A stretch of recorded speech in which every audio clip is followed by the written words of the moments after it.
There's the right button. Uh, Hi, everybody. Happy Friday.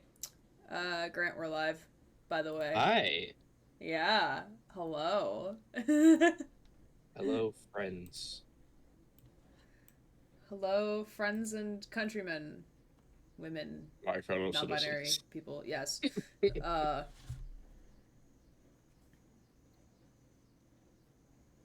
Ready to Happy get some Friday. Yeah, ace. happy Friday. Oh How my was god, y'all's yeah. Fridays? Because mine was not good. Considering the fact that I don't have to go into work, it's great. That's a valid assessment. That's valid. Although Um, I'm sorry that yours wasn't that terribly great. I mean, it was pretty slow in terms of like Friday, the first week of classes. Like some of my coworkers thought we would have more students showing up because it's the Friday right before ad period is over for classes. Um so we thought we would have more students like trying like panic registering for courses. Um but that didn't happen. But our supervisors let us go an hour early today. But so like we normally get off at 5, but we got off at 4. Drop-ins end at 4. I got a student, or like I picked a case for a student at 3:36, thinking it would be very short. It took a half hour, so I left the office at 4:15, got to my car at 4:20, blaze it, got home at 5:15. 420 plays it. So I did not get to leave early ish in comparison to the rest of my coworkers, and I'm only a little salty about that. Um, just a tad, just a tad. But Monday is the last day to add classes, and I'm on appointments all day, so I don't have to see any of these drop-in individuals, which I'm very excited about. I mean, it's just regular appointments, which should not be dealing with registration issues unless if someone's trying to drop from class. So, yeah. Other than that was good. Someone brought in bunt cake. Oh, I have a wholesome moment for y'all before I start reading chat. So, so it was one of our so like we have like two secretaries in the front, and then we have someone who does like back office like student requests and stuff. So it was one of the like we call them support staff. Actually, no, we have two who work back office. Um, One of the front desk receptionists, it was her birthday yesterday, but she wasn't in office because we work. All of us work 3 days remote, 2 days in person. So yesterday was her birthday. She wasn't in. Neither was I, because that was also my remote day. So today, when we walked in, there was balloons all over the front desk, and like flowers and like a card, because like she was celebrating like a milestone birthday. I think she turned 60. I think. Six Um whole decades. yeah, like she says like, oh, it's a milestone birthday. So like I'm assuming 60. It could have also been 50. I don't know. I don't want to assume her age. Um but like she was like so smitten because I walked in immediately after her into the office, and she was like, "Oh my god, everyone got me flowers and balloons. I don't know what I'm gonna do with the balloons. Why are there two voices? I don't know. Why is there two voices? Does anyone else? I mean, there's Grant. Hi, I'm a second voice. Oh, Grant. I was letting her talk, Combat, you haven't guys. been here in so long, you forgot what Grant sounded like. I didn't read what game. Combat, I appreciate you so much. I'm in Gray's house. I'm just talking like in another room. Yeah, he's just off camera. It's all right. Oh my god, that's funny. Thanks for that. Colk, hi friend, how are you? I'm on 160p and can't see the words on screen. Oh, that's fine. That's okay. I Fun, mean, like fun fact. Grant isn't even on the screen at the moment because we're Yes, it's still. okay. Colk, look, I have new emotes now. Look, you can hype Angie, Deviate. Look at them. They're beautiful. Doctor Who made them. I didn't know Gray lived here.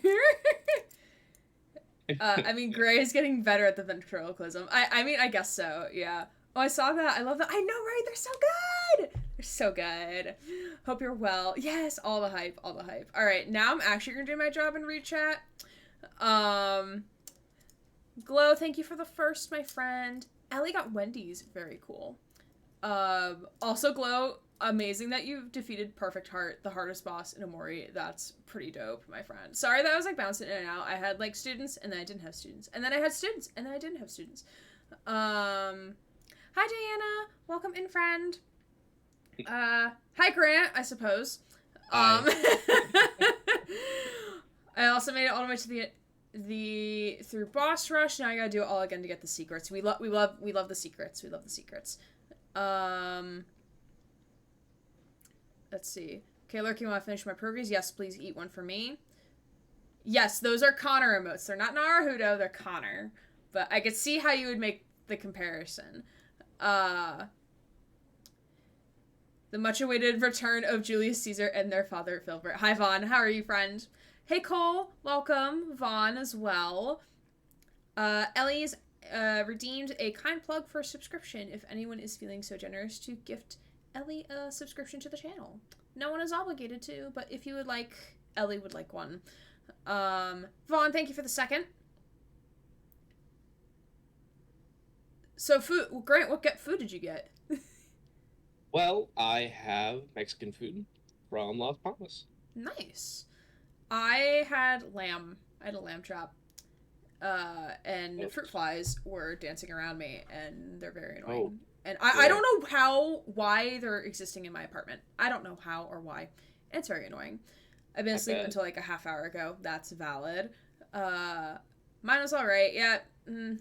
Applied for a job at GameStop. Very nice. I worked at GameStop for like a week and then got hired for this job because I was panicking that I was not going to get hired anywhere.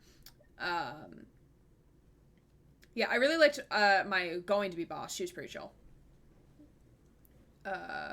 Glow has redeemed an Eggie. Here's the child. We love the child. Putting the child viciously on my shoulder. Hello, Coke again. You're good. You were making money. Yes, I was making the dollar to pay the rent that I need to pay. Tell me about this mystical money and how can I make more of it? Yeah. I have the same student who took like 40 minutes today at the very end of the workday. It was like, so does being in the honors program like give you a bonus, a raise in your salary upon graduation? I'm like, bro, I wish. I fucking wish it did, but it doesn't. Wait, which case are we on? So we're finishing up the very first trial of the second game. So the one with the British, I think he's British. Reporter that we've now voiced as Red White because yup. There's no way that he's not like Red White's ancestor. Oh, definitely not. Definitely not. Connor is a big, cozy, huggable cinnamon bun himbo. We love Connor, and we love Nines. And Nines is currently staring at me, and Connor is staring at all of you, smiling ever so lovely. Dude. Sato in the tutorial trial. She's so cute. I almost when I'm supposed to go home unless we somehow finish sooner. September 22nd-ish, and I'll get 3 to 4 weeks off. Ooh! So that's 3 to 4 weeks of streams you can watch. Oh my god, mini ASMR time? Oh, Grant, you're in a treat, bud. Oh, great. Hello, this is a Gray SMR. I think that's the name we deemed it now. This is a mini ASMR time redeemed from Ellie Not So Smelly. Hot cross buns. Hot cross buns. 1 a penny, 2 a penny. Hot cross buns. Thank you for tuning in to today's stream, everybody. I should definitely be a radio announcer somewhere, but my voice would probably kill me after like 5 minutes of talking like this, though. Alright, I'm setting my microphone down. I didn't know your mic did a glow effect. Oh yeah, it's gay. I mean, some people set it to static, like static one color, like Astral Spiff, who's a speedrunner and also does like YouTube content and does like crazy challenges for like speedrunning games. His is set solely to red because I think that's like his color. I just like I like it pulsing and whatnot. So gay. This is gamer. Yes. Gamer. Oh god, I can't reach the recorder. Fuck. Combat. You missed quite a bit the then. End of the final case. When I retire, I want a television the size of a billboard. Oh, you've been here for a year. Look at you, Adrian. Hi. We appreciate you. We appreciate you so much, friend. How are you doing? I know you have to probably leave soon because you have to go do adult things, unlike me, who's just going to play Hot Cross Buns in the recorder. Ready? 1, 2, 3, go.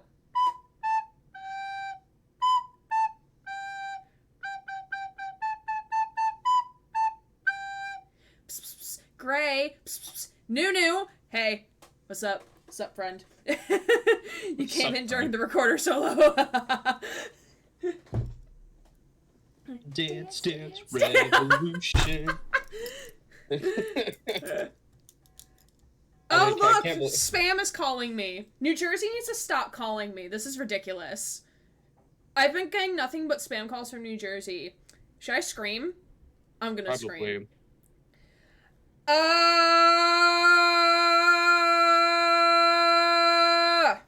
Instantly landlord calls. They better not call me again. They better not call me again from New Jersey. I'm originally from New Jersey, so like, and everything they say is like some town, New Jersey, and I'm like, oh my god, I know all of these towns. Oh god. Is New Jersey any better than Old Jersey? I don't know. We have to go to Britain for that. That's considered a scream. Yeah, I mean, I don't want to like scream. I mean, I'll do Brian Pterodactyl scream at some point. Like, if they call again, I will. Old Jersey is a cow island, so maybe? Thonk. I mean, our Jersey in America is fucking, an armpit. I don't like it there. Fuck! I'm trying to kill these goddamn fruit flies. I'm so sorry. Keep bothering me. But Adrian, thank you for being here for a year. I appreciate you so much. Can we give some mod love to Adrian? Like some hypes in chat, because we love Adrian. Missed the end of the final case of the first game and all of this case. Okay, we'll recap after I finish reading chat here. I played with a Nuna today. They kept rolling snowballs down mid. I don't know what that is. Oh, Nunu today. They kept rolling snowballs down mid. Got it. Hi, Cole. Hi, Damon. Welcome in. And Guthix, how are you, friend? Happy Friday. I also roll snowballs whenever I can. I got a spam call from Los Angeles earlier. I didn't answer it, but I joked that it could be my big break. That's a good joke. That was a good joke to make, Ellie. All I know is a Jersey cow. I'm mostly fine. Just had a lot of stuff happening today and starting to get annoyed trying to get a hold of 3 Zebra Sensation brush pens, but no. Either they're sold out or they don't send to Norway. Oh, that's unfortunate. Murgus. Adrian, yes. Happy Friday. Happy Friday, indeed. All right, let's do game recap. Grant, would you like to recap? Because I've been talking a lot. Sure. At what point do you want me to recap? So combat missed the end of last trial of the last game, and then all of this trial. So if you would like to recap the end of the last game while I get the game up. Sure. So essentially at the end of the last game, we were able to find out that Mr. Egbert Benedict was... Which isn't his real name, for the record. It's not his real name. I forget what his actual name is. But essentially... Ashley Graydon, there we go. Yep, there we go. Sorry, took me a second. My cousin twice removed on my mother's side. They spelled it with an A, too. Anyways. Yeah, it's the villain side of the family. Sorry, it's my dad's side of the family. Yeah. So essentially, he was a communications officer, and it seems that he was selling government secrets to the Irishman. And essentially he was trying to recover those discs where they were placed. And yeah, he got caught. We caught the secrets, and it turns out that those government secrets held names. And I forget all of the names, but a couple of them. One was Watson, Dr. Watson. So Iris's dad. Iris's dad. And the second one was the detective. It also held the woman's name from the first trial that is found dead in this trial. Yeah. We speculated that, so like we're at the start of the second game right now in the duology, because it's not a trilogy, duology. Josiah Brent. Yes, thank you, Glow. And my theory is because she was due, so this trial, she was due to go to Shanghai the following day of this trial. So like the next day in game, she was going to be traveling to Shanghai to testify as to her crimes from killing Dr. Watson. So my theory is that the perpetrator of this trial, who is a journalist for a Japanese news outlet, who I think looks very British, very Western European in style, is working for the British government to have killed her, so she can't reveal why she killed Watson. So I think there's multiple levels of conspiracy going on here. Essentially to tie up loose ends. Yeah, to tie up loose ends. And also to serve as the introductory trial for this part of the game. We're currently playing as Sasato. She is the defense attorney who has to cross-dress as a man, because in Japanese court, women are not allowed in the courtroom unless if they're called as a witness or the defendant. So she's currently dressed like Naruhodo, and she's very cute. She's very, very adorable. She's so fucking cute. So we just figured out who did it. So we're finishing up this trial to hopefully maybe we'll start the next trial, or at least get to the next crime at least. So we have not seen our fearless leader Naruhodo or Herlock Sholmes. We have not seen them. They're all back in London. They're all back in London. We're in Japan right now. Egiert Benedict, yes. I do think it's funny that you're Grey and American. Grey is the British spelling, and he's Grey and British. Grey is the American spelling. Yeah, that is very funny. I mean, I like the way the E looks instead of the A. That's why I chose it that way. I remember there were two criminals who were missing their older skulker brother or something. McGilded had the discs. Yeah, Eggy Benedict. Egbert Benedict was the third brother. He turned out to be the third brother. Combat, if you have good Wi-Fi and downtime, all the VODs are posted, so you can always go back and rewatch. They're all posted on Twitch and on YouTube. I'll catch up probably. Yeah. It makes perfect sense, is 100% consistent. Unless Grey is Gran, then something happened. That sometimes happens. Objection. Hi, Fluffy. Welcome in, friend. Thank you for your help last night with Vampire. It was really, really appreciated. We spent an hour on Fergal. Hated that guy. Awful. 0 out of 10 would not do it again. Hi, Jupe. Welcome in, friend, as well. Let me give a quick shout out to Grant. Exclamation point Grant. Who is the guy you hear the secondary voices from coming from my computer. Or actually, he's in the closet over there. This is the best place I can get voices done. Yeah, it's the best place. If you really like his humor and his voice acting, feel free to go follow him on his channel. He's the voice in our heads.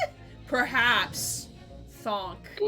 If you want me to be your narrator voice in your head, that's perfectly fine with me. Yes.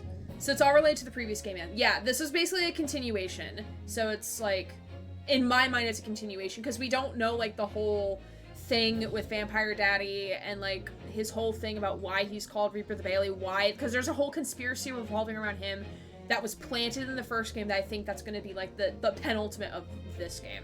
Because it's a duology, so there's not a third game after this. So everything that we had questions in the first game, they're going to get answered, hopefully, in this game at some point. Whenever we fucking finish it. I started to realize the naming lore here is beginning to get rather complicated. Yeah, Vampire Daddy is not here yet. Thank you for the laugh, Gunda. Or, Gunda? Thank you for the laugh, Combat. Yes, I agree. I like the E better. I feel it looks better, too, because it ties with the E and Aaron. Yes, thank you. I'm sitting at my computer for the first time in days. Yay! Exciting! Were you sick, Jupe? I don't remember if I saw anything about you being sick or if there's something else that occurred, but I'm glad you were here with us. Thank you for being here, friend. Grant, it's okay. You can come out. We love you no matter what. Come out of the closet, Grant. Glow, I appreciate you. How did you know I was bi? How did you know I was bi? What? I love it here. Okay, doesn't even know that. The closet has a nice dampening, which reduces the echo. That's fair. COVID. Oh no, you got COVID! Oh no, Jupe! Everyone give love to Jupe, please. That is not a request, that is a demand. And then give love to Glow, but socially distanced, because they're trying not to get COVID. Alright, we're gonna continue. My desk is in fact in my closet. Oh my god, no it's not! Glow, no it's not in your closet. Don't tell me that. I don't leave my house either. Husband got it from work. Oh. That'll do it. Oh no.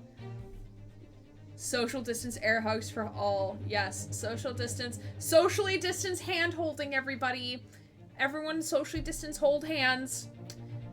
Sending you Novid vibes. Save room for Jesus. Save room for our Lord and Savior Nines. RK 900, my beloved. Gary, remind me later and I'll send a pic. Bet. Alright. Alright, so we are currently in the middle, I think, of his confession to the crime. Grant, if you'd like to start us off here. If our government is going to let criminals walk free like myself, if they're going to crush the free press like myself, then what choice do I have but to see that justice is done by myself? I love how that, like, came together. Yeah, me too. I love that. I love that. We just know these games. We just know how they work. Sorry, holding hands is too lewd for my taste. Holding hands before marriage? Disgusting. God. Listen, that's how Ryland communicates his love. Android bleeding. Yeah, he's bleeding some therium right there from his pen. Bro, look at Sasato. Look at her. So good. Look at her. God. I want to see more art of this. Fucking hell. Yes. Oh my god. Not this man's and his Wolverine pencils. That we voice as red white because I said so. This is my stream. I love her. We love Sasato. I would love to have... wait, I should write that down somewhere. Hey, Fruit Fly, you're not wanted here. Are you paying rent? Are you paying for my food? If not, you need to get the fuck out. Sorry. Mommy? Sorry, Mommy. I think she's 18. Nunu. We think she may actually be younger than 18. We don't know. I think she's supposed to be like 17, actually.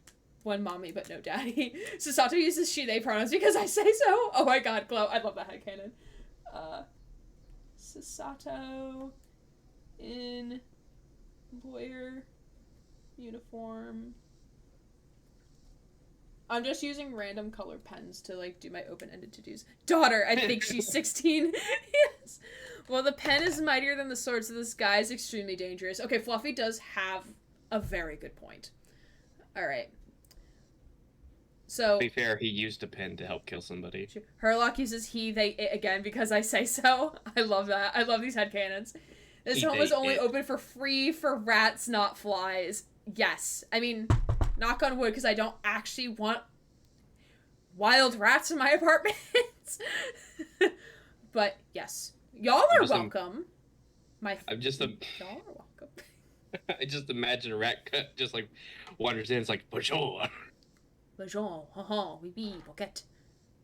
So while Susato is posing as Ryotaro, Naruhodo, pretending to be Naruhodo's like cousin or some shit, voicing her in a more masculine sounding voice. Did you know that there are no rats in Alberta? There are laws against rats in Alberta. That's interesting. Bruno, magical discrimination. You better stay away from there, Gray. Wild rats. Plague Tale intensifies. Oh, I actually do have one of the Plague Tale games to eventually play. I knew that fact, actually. How did you get rid of politicians? Oh my god. Be right back. Someone's at my door again. Okay. Let's not forget, Menimemo-san, that you committed murder yourself, and you tried to lay the blame at the defendant's door. I'm sorry, but you're no better than Josiah Brett. Gray had heard a knock at the door. Did you know there are probably no rats out here on oil rig? Shockingly.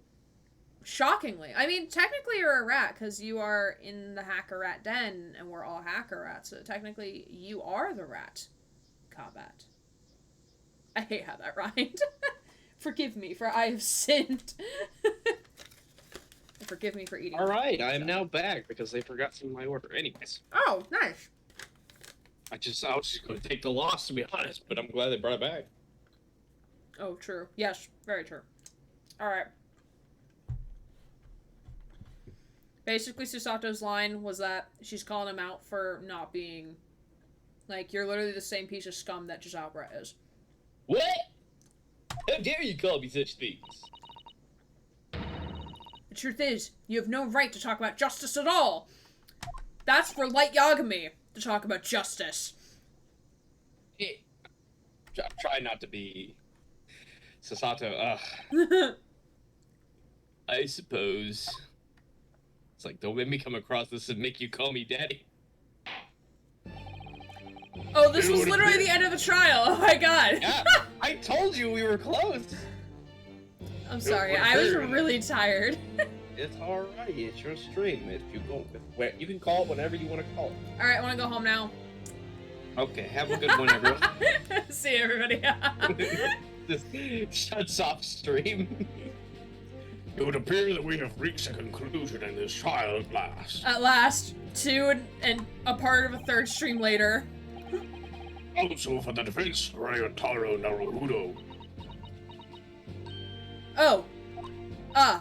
Yes. Sorry, Your Excellency. Just, using in a manly way here. I must go pick up some groceries. Good luck with the trial. Thanks for the lurk call. I appreciate you, friend. What do you call a spiritual rat? A Budapest! Oh my god, new.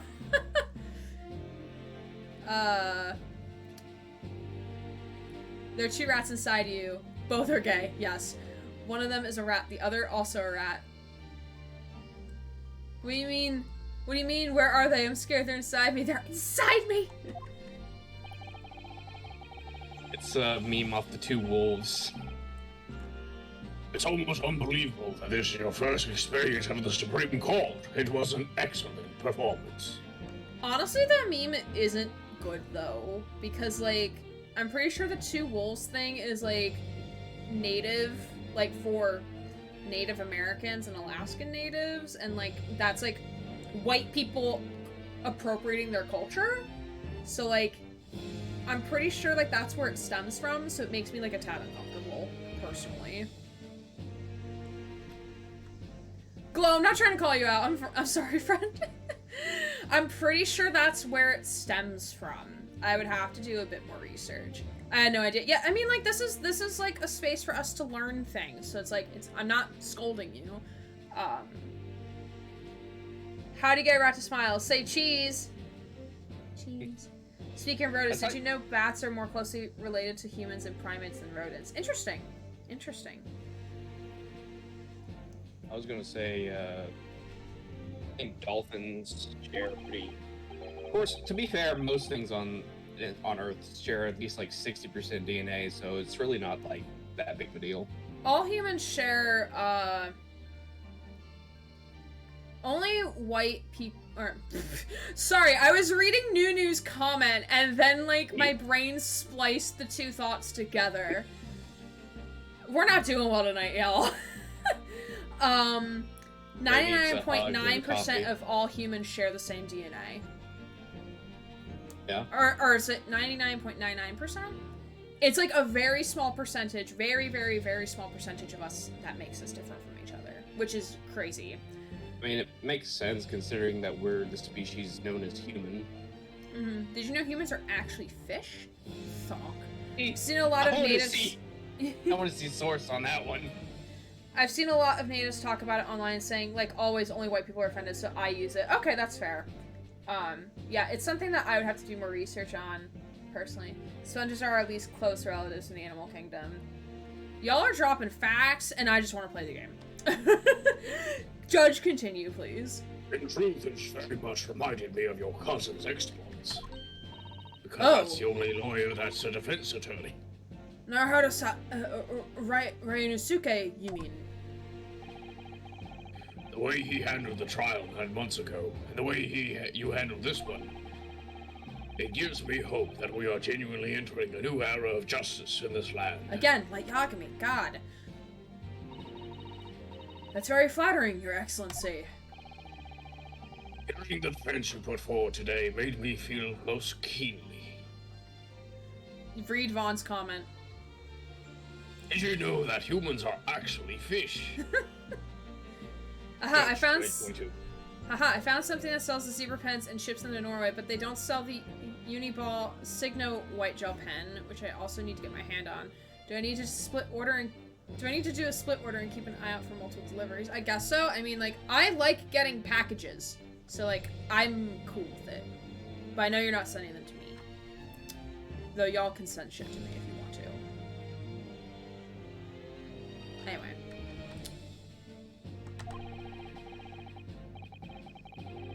There's much gravel to the judge for some reason. And the future of this justice system will be forged by you and your contemporaries. I always ask online to use a thing, and a very common thing I've been told is that it's only white people who believe in cultural appropriation, but they consider it more like segregation. Okay. How can pen stores just not have some of the more used art pens like it's a pen store? I don't know. Adrian, you're asking the wrong people. It's like when my students come in and say, can you tell me about why my financial aid is doing this thing? I'm like, ma'am, I'm not a financial aid counselor. I know jack shit about financial aid and money. I can barely manage my own money. Looks at your door. This isn't the business class. No, we literally had a student come in to drop in advising last week. Be like, hey, I need help picking biology classes. And I'm like, this is the School of Business. This is not biology. She's like, oh, well, don't you advise for all majors? I'm like, no, we just advise for the School of Business. not for the College of Humanity and Social Sciences. How do rats keep fit? Okay, Nunu, this is your last joke. This is your last joke that I'm allowing you today. By practicing karate. I did taekwondo. You ran out of joke cards. Yeah, you ran out of joke. Aaron, hi, I love you. Why am I awake? I don't know. Why are you awake, Bandit? I can't answer that question. The reason why is because you love to see us here and hear our voices. Yeah, specifically Grant, who's currently sitting in my closet. Totally not on a Discord call right now. Totally not on a Discord call. Hope you're doing well, Bandit. Thank you. I'll be here forever. Bless you, Nunu. As the void, I can be wherever I wish to be. Yeah, can you be the judge right now, please? And the future of our justice system will be forged by you and your contemporaries. Thank you. You're welcome. So, Prosecutor Ouchie, do you have any final thoughts? Please shave your head. What is this? Oh, you're gonna commit seppuku, thank God. Oh, is he gonna cut off the top knot? Is he gonna cut off the garlic knot? Please. But either one works. You can come out of the closet, we'll support you. Prosecutor Ouchie. I, Takisuki of the Ouchi clan, have been bested by a Kalois youth not once now, but twice. Yes, as it should be. If there was any shred of my former self left, it has withered and died here today. Good. We don't like you. Gosh, your journey to cultural enlightenment sure took a while, didn't it? Sasato, I love you. Silence! I kill you! I kill you! Oh, man, he's cutting off the top knot. Rather than living on in shame, I will end it all now with this blade. For the true path of Yochiism! I am gravely concerned for this man. I don't know why I imagine him being, like, having, like, Doofenshmirtz's voice. Ouchieism. One hopes that only the way in which he'll be modeling himself after the witness. Go, go, go.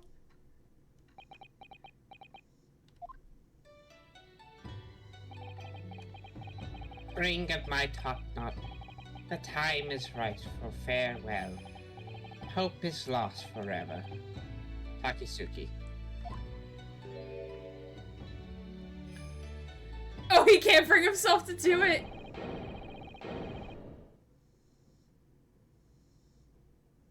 Why is the tears animated? I hate this.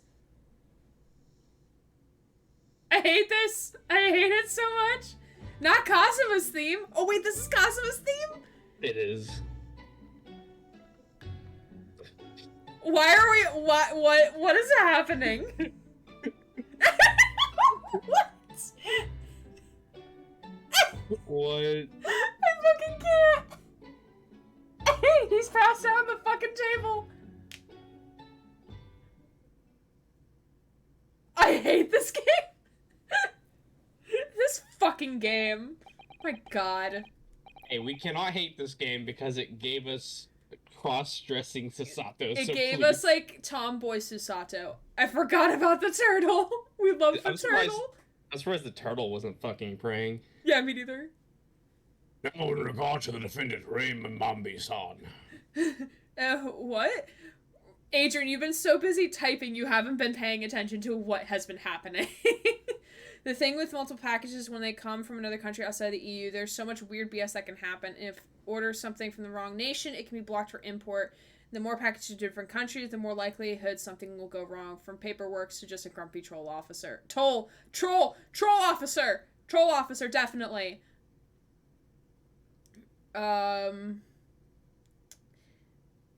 If it weren't for that, then multiple packages would be fun, because packages. We love package. I am a package goblin. I love packages. Package goblin. You're I'm just also looking a for goblin. made packages. By the way, her name is a pun on Remember Me. Oh, like the defendant's name? Mbambi-san? Raymambi-san. Oh, Remember Me-san. Raymambi.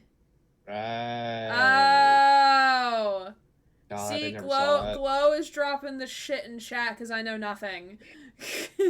I mean, I didn't even notice that, to be honest. I mean, neither one of us did. Oh, Glow, you were asking about favorite pun names from the Phoenix Wright universe.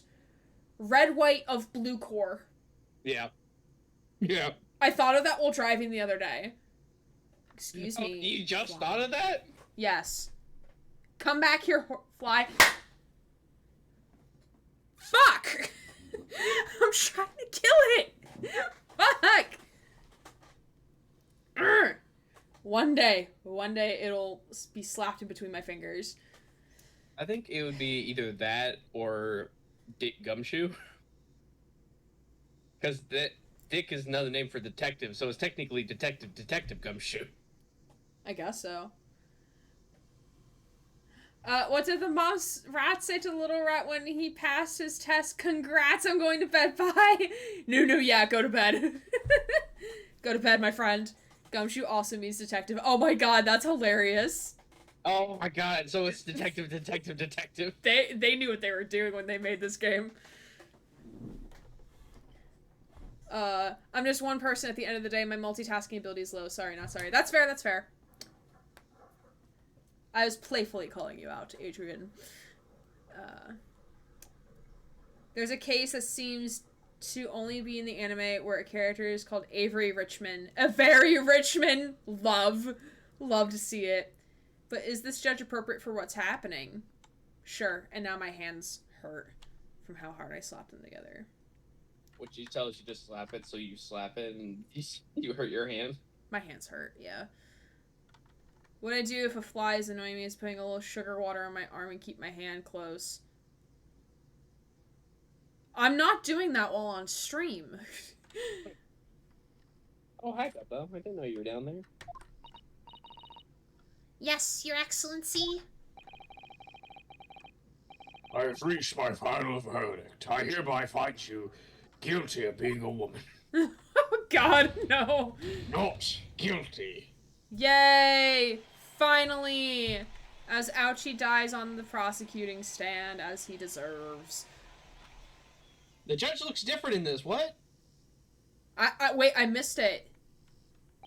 He looks different in that, like, scene, it looks like. Interesting. Court is adjourned. Oh, in Spirit of Justice, there's a politician, Paul Addison? Addison? That is Han. Addison. I don't know. Addison? I don't get it. Me neither. I also don't get it. I'm also a bit slow on the uptake sometimes. Yep, about. How is you? 13th August, 2:38 p.m. Supreme Court of Judicature.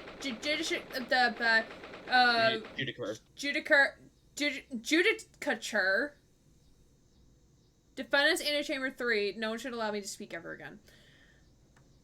Just have me do all the voices now. And my commentary. You have to send me text for. Yeah. You have to write a script for this. Oh, it's just politician. Oh my okay. god. Fair enough. I love that. That's so good. It's over. My heart is still pounding in my chest, though. It's all I can do just to stay standing. Lawyers have such a great responsibility, such a great burden to bear. This is a Grant stream now. Yes, this is a Grant stream. Jeez. Don't they, Naruhodo-san? Dog's under my desk. Susato! Oh, man. Oh, God. Please go on a date with me. Spirit of Justice is amazing. I have no idea anything about Spirit of Justice, so I'm going to not read the comments aloud because I'm not going to know anything and I can't contribute to the conversation. But y'all are welcome to continue chatting about it. Thank you so much. You were so dashing in there. Hey, and Father. Honestly, I'm so touched by everything you've... Oh no, I think I'm going to Cry, ma'am, you've been crying for a hot minute. It wasn't easy, but together we made it. I was on the verge of tears at the end, too. Mostly because I was under pressure and you're being a little whiny bitch about how I look right now. Being a little whiny bitch that I want to slap across the face. The only reason I'm still here is because of you!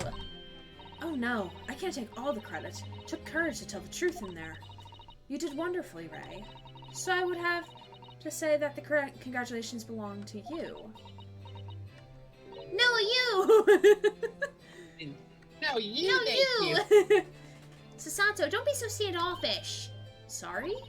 You call me a fish. We're friends, equals, and the trial's over, so no more of this formal super humility nonsense. I didn't realize we had this humility thing. I'm guessing that's a Japanese thing. Yeah. It's time to celebrate with swagger, to throw caution to the wind. What? To go to sleep together and have, just go out and drink. Caution to the what? I'm the great defense lawyer, Ryotaro Naruhodo, and I'm taking you out to the milk bar tomorrow. Oh my god, she's literally asking us out on a date. Milk bar. What the fuck? Milk bar. Bro, she's asking us out on a date. For some reason, I just imagine it's like a cereal bar. They just give you a bowl with milk and a cereal bar. Oh my god. Or something Right. I see. I'll, think about it, Ray. At any rate, we really knocked the wind out of that horrid man, and it felt so good. Yes, it was satisfying indeed. It really was. Isn't there anybody else we could throw together? That we could throw down? Hope you're not looking at me, right? Oh my goodness, no, of course not, of course not! Ah, there it is at last. Ray's lovely smile. Come on, Sasato, just admit that you're, like, half gay at least. Called a bye. Called bi. You fought for your friend to the very last. As your father, I'm extremely proud of you. Defense attorney Ryotaro Naruhodo. Thank you, but I couldn't have done it without your help. Anyway, it's time to bid farewell to Ryotaro, I think. Shall miss him in a way, but it's back to Sasato Mikotoba now. Give me a drink, bartender. Chugs a glass of cold milk. That's the stuff. Weird how some people like milk in that capacity. I can't drink like a whole lot of milk in one sitting. For some reason, it reminded me of Harvest Moon, which I know is like a weird like take, but that's what it makes me think of. Gotcha. So, I'll never see him again then. What a terrible shame. I thought he was kind of attractive, almost arousing in a sense. What the fuck? Oh, is this someone catching that Sasato is actually female and not a male prosecutor or Maybe? defense attorney? So maybe it was. Oh! Nope. It's those two. What is happening? Yeah, they probably see that she's female. Ah, Soseki-san and Inspector Hosonaga. I do hope you've been keeping well. A turtle on my head. Is that really you?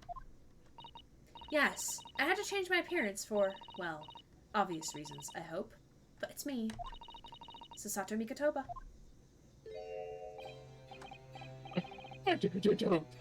Man, this man has been traumatized. Yeah, I mean his. And this man is still sick. He's dying. Oh, sorry. I thought that was Sasato. So dashing, so divine. Oh god, everyone has the hots for Ryotaro. Oh fuck. I drink whole glasses of milk. I love it. I can't drink whole glasses of milk. I could like drink like small sips or like with cereal. You can have the pasta too. I got you a second one for that. Hello? Sorry, I was talking to Diane. Oh. No.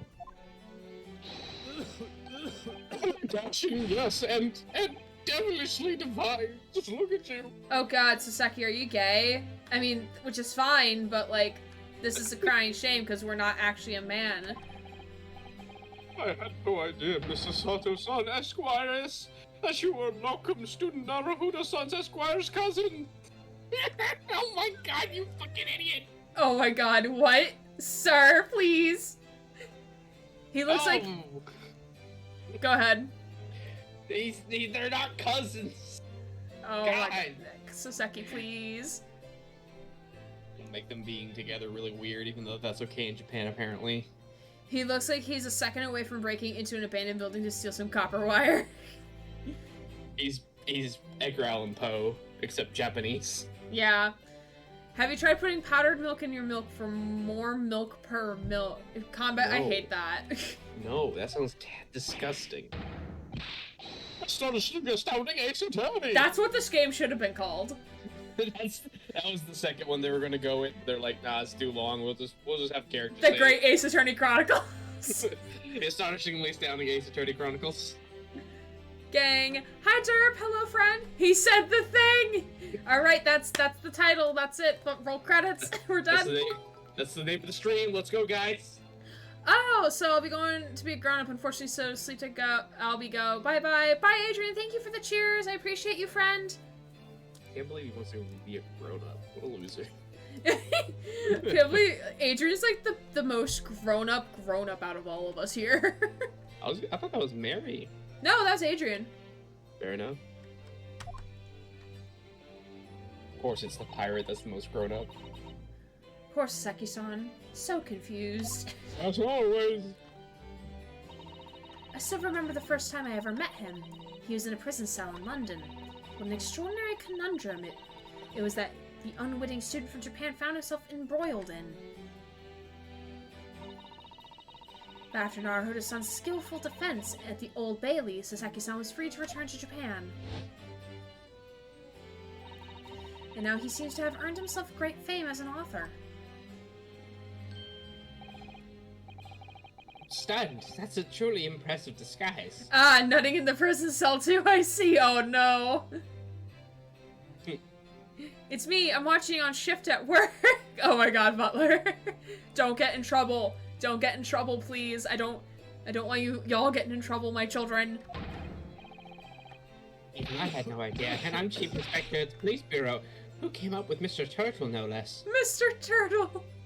But, so, was he in the water and used the turtle as like a disguise? Oh my god, is that what he did? Sir, that's dedication. Hope he didn't cough in the water and bleed in it. Yeah. You need to go see a fucking doctor. Mm-hmm. I'm not sure you should be admitting to that, Inspector. Literally, the other guy's is watching The Sopranos, so... Oh, that's fair. Alright. Touché. Touché. Amazing. You're a woman of many faces, I see. Just two, really. And this one is a once-in-a-lifetime event. I hope. Oh, I'm not a patch on you, though, Inspector. Ace Attorney 3, Ryotaro Inspector. Yes. I am a professional, of course. I do worry about Inspector Hosonaga sometimes. I really do. Because he won't get checked out for fucking bleeding all the time. Sir! Look, sometimes women bleed every now and again. 9 months ago, when he appeared here at the Supreme Court to testify, he was undercover, disguised as the head waiter of a restaurant. Now on the steamship to Great Britain, of course, disguised as sailors to keep us safe on the journey. Though that didn't help you, did it, Kazuma-sama?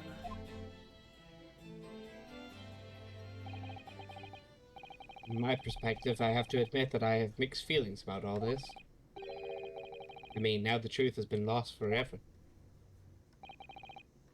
What do you mean? I'm talking about the murder that the Englishwoman committed at the end of the last year. Yep. We're never gonna know now. Oh yes, it was an English doctor she killed, as I understand it. Which, by the way, it sounds like she was going to be forgiven at the trial, but my guess is that she was under the table. She was probably going to give information about why she killed the doctor in order to be, like, given a pass. Yeah. That's what I think. Yeah. Dr. John H. Wilson, yes, the man I invited to Japan personally. The mystery is, why did she kill him? And now that the culprit herself is dead, we'll probably never know the answer. On the voyage to Great Britain, we had a most unexpected encounter. With Mr. Herlock Sholmes, the great detective, I mean. Yes, I remember Mr. Sholmes well, of course. You kind of sound like him, Mr. Hosonaga. Ah, my arch nemesis, how lightly you utter his Arch name. Evan, what? Bro, why? Why? How? Sir! Because at the end of the trial, I think Sholmes admitted that he apparently knew that he was innocent and all these stuff, so that Oh. they got very mad at him and was like, "Yeah, you are my arch nemesis." Also, he was the one that actually pointed the police to hit Soseki. Oh, that's right, yeah. Because he ran away, and so Sherlock Holmes was like, "Ah, yes, this was the guy that ran away," and so he's like, "What fucking shit, Sherlock?" Well, according to the stories published about him in the Adventures of Herlock Sholmes, the detective once had a partner who helped him solve crimes, a best friend. Were they just friends, though? That man was an exceptional doctor of medicine by the name of John H. Wilson. What? Dr. Wilson? I just can't believe that it's a coincidence. think that the English doctor of medicine killed here in Japan 9 months ago must have been a friend and partner of Mr. Sholmes. We confirmed it, didn't we not? Didn't we confirm this at the end of the last trial? No, we did not. I think it's been it's definitely been inferred. It's been inferred, but nothing has been said to Sherlock himself, and Sherlock himself has said nothing about it. Yeah, and The we only haven't thing that told Iris that her poor old dad is dead. Iris just knows that that's her dad. Yeah.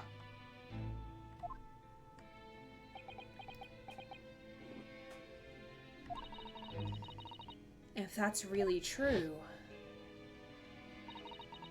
then the poor girl won't ever see her beloved father again. Hey, Heavy! the last time, stop playing with my fucking violin. As you know, I traveled to Great Britain once myself to study. It was around the time you were born. Is this the are you the person that talked to the man of the Old Bailey? Are you that? Oh, are you that yeah, man? that's right. Are you that guy? Are you the guy that he's angry at? Yeah, we should really ask that now, shouldn't we? We really should. Yes, grandmother told me. Holy shit, I thought that was her dad, not her grandfather. No. Yes, grandmother told me about it.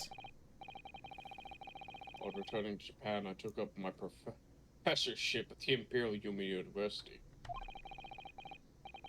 I also served another role as an advisor to the government on diplomatic affairs. Yes, I was aware of that as well.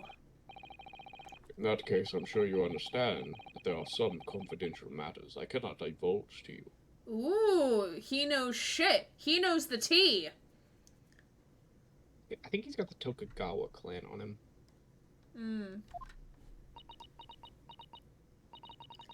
Could you just tell me one thing? No. Why did you summon me back to Japan? Hmm? Oh, because we came back to Japan 'Cause he was because sick. he was sick. Allegedly. But that was a lie. Yeah. It's been That's a 2 lie. months. It's been 2 months now since I returned. When I left England, it was because an urgent telegram had arrived from Japan. It said that you collapsed with a high fever and you were growing weaker by the day. Yeah, it made it sound really urgent. Made him sound like he was fucking dying. Yeah. And I think I remember myself saying that, like, I think it was faked or something. Like, it was just a ruse to get Sasato away from the trial. To not help. But we still beat him anyway. I would like to point out that if that was the case, then I don't know why they wouldn't just have the Japanese student, like, actually be the one that received that telegram. I don't know. Like, oh, hey, your parents are dying. You should go see them now. Do it. Maybe because they realized, like, Sasato is, like, fucking smarter than Naruto.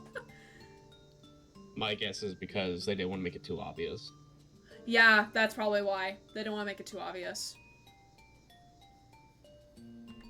Like, we don't want to have him just disappear. We'll just take away all of his support. Yeah. Except for the child. Yeah, exactly. Take all of his support away. I mean, like, Sholmes's was an accident. Like, that was not planned. But it definitely played in their favor. My guess is that even if they did, if Sholmes wasn't hurt, because he still arrived to the trial. At some point. And then collapsed at the trial. Yeah. My guess is that the detective on the stand would have been sent to try to mitigate Sholmes like he was in the second trial. Yeah. I mean, technically speaking, like, they probably would have made him had nobody next to him, but we needed to have that secondary person to talk to for, like, fourth wall breaking game purposes. But regardless. What? Where did that news come from? That's what I'd like to know, because after the long sea voyage, I found you in fine health, Father. Was there something in Great Britain that you perceived might inconvenience me in some way? Or harm me? Slides on in. Hi, Mary! Hi, friend! How are you? That's really the only explanation I could think of. Or that it was a lie. That wasn't actually supposed to Like, that whole telegram was a lie. Next time, Ace Attorney Judge Dredd Edition, you just stick everyone in jail for the tiniest issue. Hi, Lex. If it was Judge Dredd, then then he would either send you to jail or he would just shoot you. Hi, Lex. How are you, friend? Yes, everyone hug Mary. Hype for Mary, because we love her. Dear me, do you reserve your most cutting glares for your father, Sasato?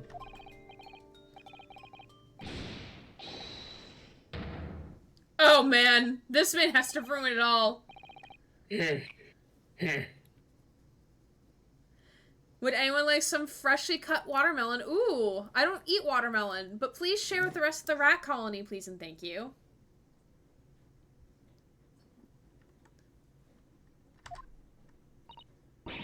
Many Menmo-san. Looks like it's time to kill you. So, one throw wasn't enough for you. I've got one last thing to say before you take me away, Professor. Professor! Me? It's juicy and sweet. Offers water. Yes, please pass out the watermelon to the children. Thank you. I know the truth. I know you had a hand in what went on. Professor! Glow understood. Glow understood the assignment. Professor! Professor, could you tell me why the fuck we're here? Professor? This motherfucker's back out looking for another beating. He really do be, though. Is that visiting student's fate? Oh, man. What now? Visiting student? Jezebel Brett? No, not her, the student of law who left for Great Britain 8 months ago. Wait. Oh, is he talking about Kazuma? I think he's talking about Cosmo, yeah. Because Cosmo was actually on that list too. Yeah, and Cosmo was the student that was originally sent. We were smuggled along. We took his place, yeah. Yeah, well, we weren't supposed to go to begin with. We were smuggled on board. We were smuggled on board. Yeah, we were fuck, what's it called? Like, We're his closet bitch. that wasn't the phrase I was looking for, but yes, we were. What? Tell me I'm wrong. He must mean Kazuma-sama. What are you talking about? What does any of have to do this with Kazuma-sama? Nobody here in Japan knows anything about it. They don't know that the guy never made it to England? That he died on that steamship? How do you know this, bro? Fess up! Are you working with Brit? Are you British? Also, aren't you being accused of murder? Shouldn't you be under arrest? Yeah, shouldn't you be like in handcuffs right now, bud? We killed him and took his job. Yeah, we were stowaway. Yeah, thank you, Glow. We killed him and took his job. Oh, we didn't kill him. It was, the snake, right? No, not the snake. Snake killed him. Oh, yeah, it was the snake that killed him. Yeah. And he'll never be back. Oh! Hey. This is lore! Well, okay then. I never thought this day would come. What the fuck? Well, I didn't expect to find him here. This is breaking the fourth wall so hard. Don't mess with the judge. Judge, we love you. We love you, Judge, so much. I have a black belt. What were you officers playing at? Oh, I love how he's like passed out on the floor behind him. This is so good. Please screenshot this. Hold on. Yeah. I walked away from the computer for 1 second. Gray's giggling. I'm not giggling. I am cackling. There we go. There it is. There it is, She's friend. turned into a hyena. Thank you so much.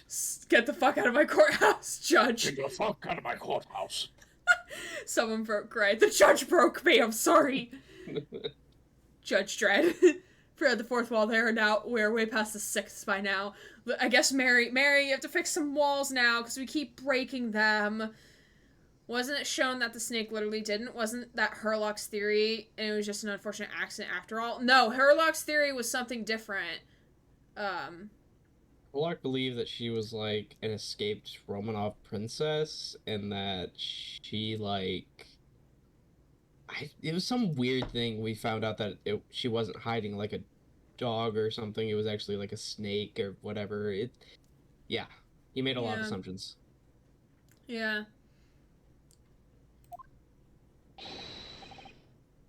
Terribly sorry, Your Excellency. Then they're in the same shot. Oh my god. This is so... I'm screenshotting this too for you, my friend. Alright. Well, no, because the judge and the bailiff are the same. Yes, they are. Herlock theorized about the snake. It was actually a cat. Yeah, oh yeah, you're right. It was the cat. Right. It was a snake. I refuse to believe it was a snake. Glow knows their facts about this game. Sighs and drags out the cement and bricks. I'll get back to repairing the wall again after we fixed it after, like, Danganronpa.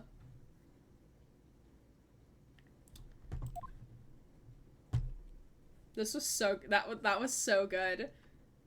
This is also so good. I was coming to tell you that the rickshaw has arrived, Fusion, and it's good job I came by. Yes, I thank you for dealing with them. I'll be there shortly. Oh, Your Excellency. The trial's over. I'm not Your Excellency anymore. Really your father's friend, Toshiro Jikoku. Oh, so the judge has a name now! This is judge lore! This is so interesting! Saishiro Jikoku. Interesting! And may I say that since I saw you last, you seem to have taken on a more dashing appearance. Why does everyone keep saying I'm dashing? God. I'm guessing that's just the way that they describe, like, male masculinity. I guess so. And that mark on his chest is eerily similar to the symbol of the Empire from Star Wars. I guess so. I don't... a little bit, I guess. Not... But they might have been trying to go for historical accuracy to some extent. I don't know, though. Sato. Did you know all along? From the start of the trial? If you laughed, the mic did not pick it up. That did not pick up either. Ha ha ha ha. Look, I'm not gay, but bitch, you fabulous. Jikoku means hell in Japanese, if I recall. Ooh, interesting. A judge sees everything, Sato.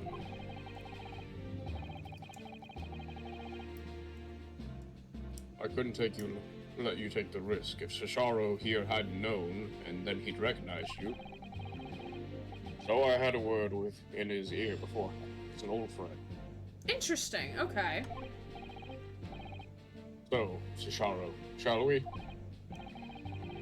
Yes, having ruled on that case, we now have various diplomatic issues to address.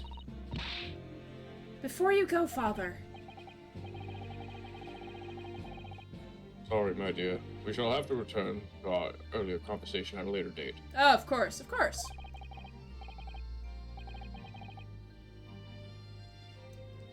But well done again, both of you. You did admirably.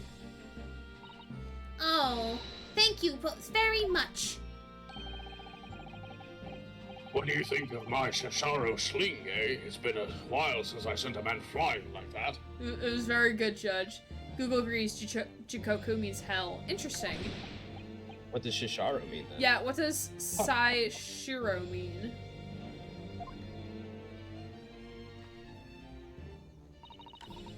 Whatever could Father be hiding from me? About Josiah Bretz, about Dr. Wilson. And now it seems, according to the reporter, about Kazuma-sama. I'm going to have to bring this up with Father sometime, when nobody else is around.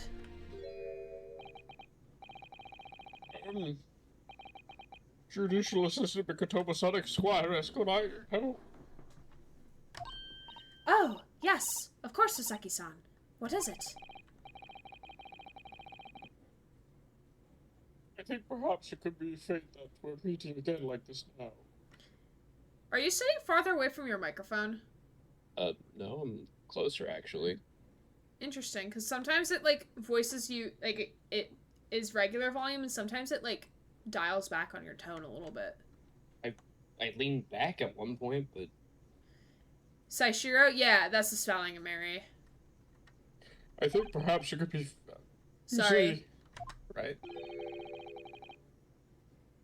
There's something I need to tell you. Oh? I believe... And it may be related to the reason why your father summoned you back from England. Interesting. His arms move like he's a muppet. He's an interesting fellow. He's a muppet. Apparently it means clear, truthful, things like that. Oh, so truthful hell.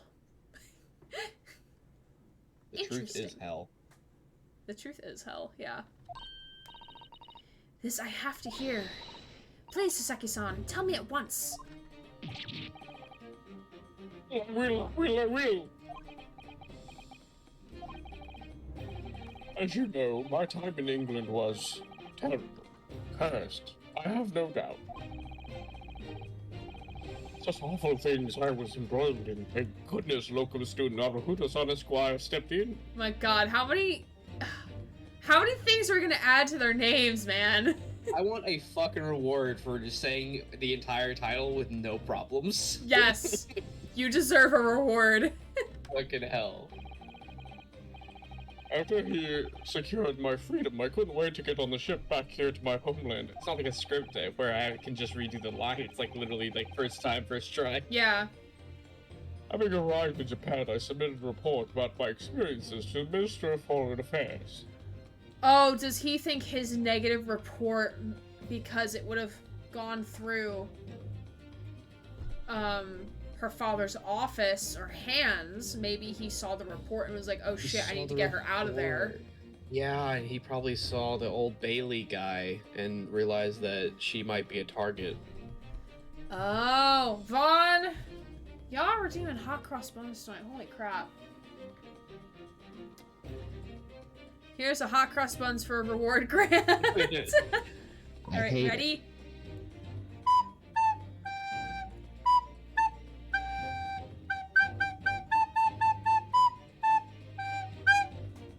You're welcome.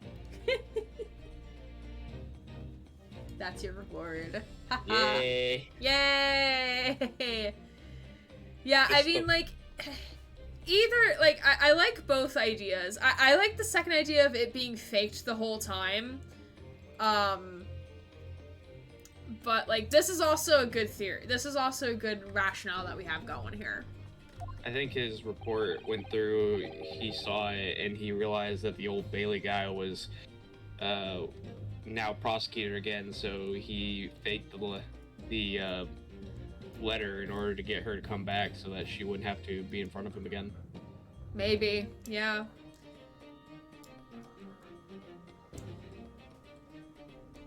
Read the line. The next thing I knew, I had a visitor.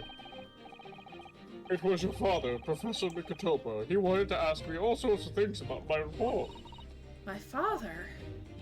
Unless he's your mother, but I'm pretty sure he's a man. He seemed to be especially taken with a particular part of the report. Oh, Grant, you're probably right. Anyway, he left eventually, having thoroughly quizzed me. But it was the very next day that he sent the telegram to you asking you to return to Japan. What was it then? The particular part my father was interested in?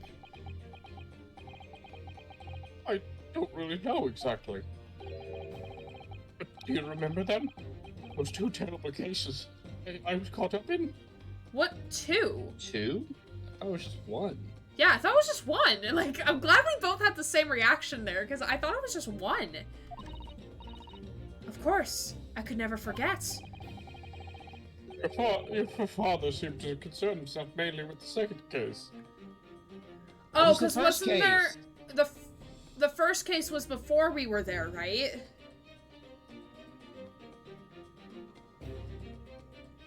Right? I don't remember. No, because, like... I think the case that we were involved in was, like, the second case, which is why he was focusing on it, because we were involved. Because why would he care about the first case if we weren't there at that point yet? Grant Alger, he... Oh, Grant. Well, let me shout you out again, bud. Grant, first of all, thanks for voice acting, like, literally all the male characters for me. Which there are a fuck ton. Oh, a shit ton in this one. Yeah, we have a shit ton in this game. Well, don't forget, this is also probably, because it's Japan, it's probably gonna be very male heavy, because, like, the prosecutor, the judge, even though it's the same. But, like, we don't have the jury. The jury was usually pretty split. Yeah, it was. But thank you for voice acting all that shit. You're really good. You're a really good person. And I hope everything... I don't know what the fuck is going on in personal life, but I hope everything is going well. And I appreciate you helping me out, and, like, we've been doing this for, like, 2 years. We've been playing almost 2 years, I think. So, like, we've been doing this for, like, a really long time, and I think it's something really cool. And I hope, like, after we finish Great Ace, like, we can find other games to do this with. I mean, I sure hope so, because I do like streaming with you, and I do like talking with you. I know a lot of times, like, either you or me are usually busy, so we don't usually talk, but... Well, you send me videos, and, like, they're usually, like, when I can't listen to them. Yeah. And then I open the message to get rid of the notification, and I never go back to the videos. Just the way it happens, man. But I appreciate Because you work night. Thank you, Gray. I appreciate you too. I'm glad that you asked me to come on to stream and do voices for you. It's yeah, fun. because I would have died having to do all these. I still remember whenever you first told me about the first case in the game. You're like, there was like so many characters, and like my voice was hurting. Is there any chance you could like voice like a couple of the main characters, like maybe just the judge and Red White? I was like, I mean, yeah, I can do that. Now you're doing like most of them. I could do like the Zim voice for a judge, and see that's like an old man voice, and you're like, oh yes, I love the Zim voice. Yes. Oh. The second one. You mean the one Mr. Sholmes forbade any of us to talk about in public? Wait, what? Sorry? Wait, wasn't there a lapse of time? Wasn't there a lapse of time in between, like, the second to last trial to the last trial? Wasn't there, like, 2 months in between?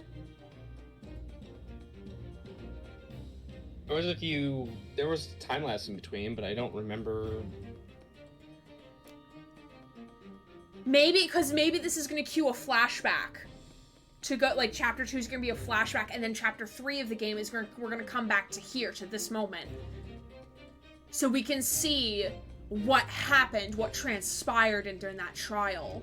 Oh my god. What? Okay, apparently this is gonna, like, flash back into the second case with the... I told you! Yeah. I told you! Told you! Listen, I'm smart sometimes. Zim is Bean. Yes, Zim is Bean. We love him. 2 months sounds about right. Yeah. Thank you, Combat Butler, for having me in my corner over here. Which is why the only case involving you that any member of the public is aware of is the first. The murder trial. Okay. Yeah, I could not listen to what that dastardly detective says.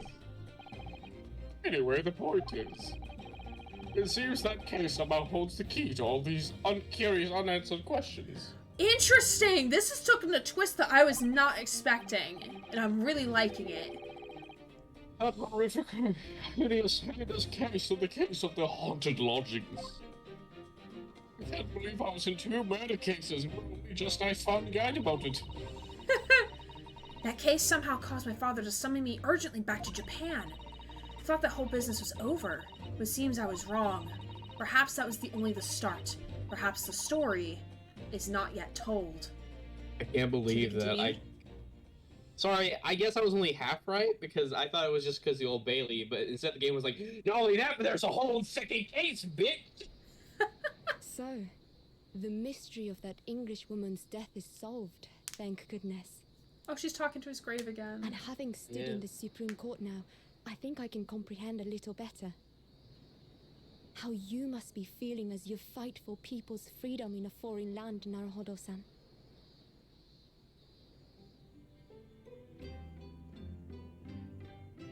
But actually, I'm writing to you today because of another matter. Oh, she's writing letters to him! And we talked about that second case he was involved in. Father has said nothing to me, but I feel certain of it. That case holds the key to some great unsolved mystery. My notes on the case should still be in the office, tucked away at the back of the shelves on the left. Perhaps you might like to look over them again. Today, for the first time this year, it feels as though summer has arrived. The sky is a brilliant blue. Oh, she's so cute. It makes me long to see you again. Yours, Susato. Oh, that's cute. It's a good thing they own the only place near the cliff where there was a bonsai tree and enough land to actually bury somebody. Yeah. I mean, her father's a professor. Probably makes good money at that time. I have no idea. Ooh, achievement unlocked. Sasato's success. Very cool. Save progress, so... Better than her failure. True, yeah. Ooh. Episode 2, The Memoirs of the Clouded Kokoro. Investigation Part 1. So we're jumping right in. Oh, wait. Well, can't jump out.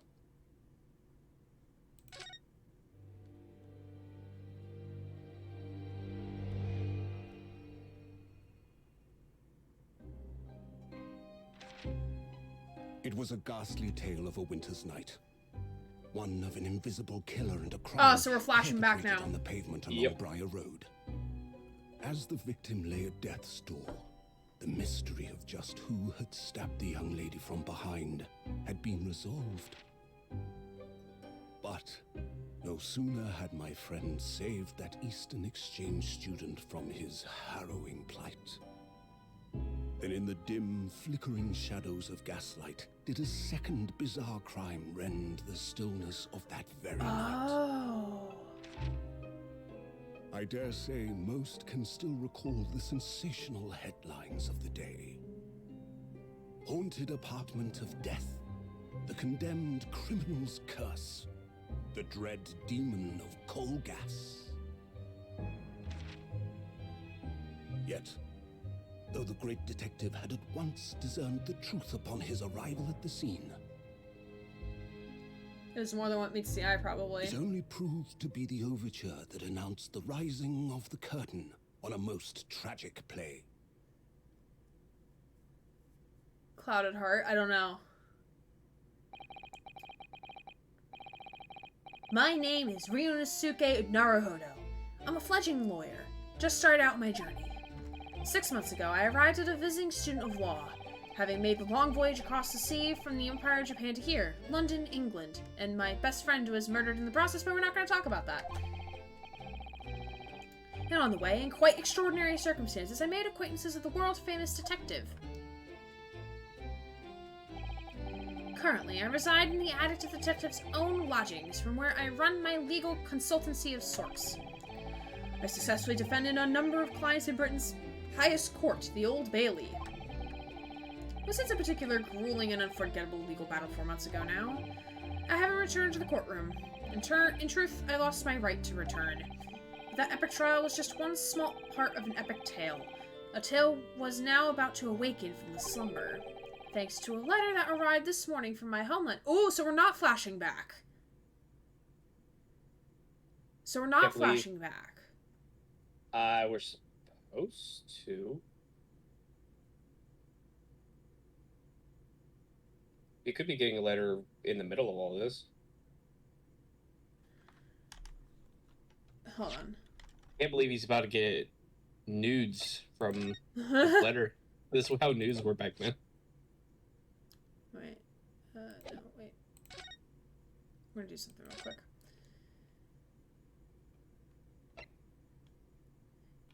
Yeah, we started. So that's the autosave. Yeah, we started memoirs. Memoirs. So yeah, so this is how it's supposed to go. Mm-hmm.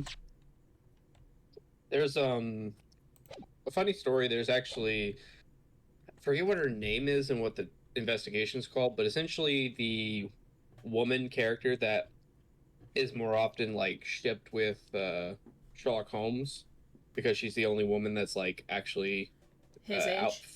Outfoxed Sherlock Holmes. Mm-hmm. In that one, supposedly a relative of the Kaiser, basically sent what he calls sent her compromising photos, and that's the reason why he's wanting to get them back from her, because he's about to get married, and he doesn't want to be blackmailed or have any problems with that, so he hires Sherlock Holmes, and that's whenever Sherlock, being a bit cocky, is like, "Oh, don't worry, I'll be able to get it from her just fine. She is a woman after all." God.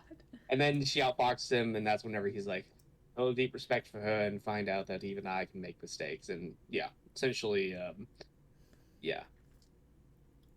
That's what this kind of reminds me of for some reason with the letters. That was a noise. I hate that. Me too. But at least we're gonna get Sholmes now. Hopefully. And Iris. What a delicious smell wafting up for the stairs. Must be nearly time for breakfast. I better go down to Mr. Sholmes' suite. Say good morning to the great detective and his flatmate. I thought that said flame mate. I was confused. You told me Heavy! Fuck you, what, Iris? 7:28 a.m. I left for work at that point. Sholmes' suite. Ah, Bruno, good! I was just about to call up to you. The bacon's ready. Good morning, Iris. It smells delicious as usual. Before we eat, though, I have some news. I had a surprise this morning. He is the surprise! That's another word, Mr. Naruhodo. He was the surprise. He showed up as a stripper. Jesus Christ. As a stripper. I don't even get paid for this.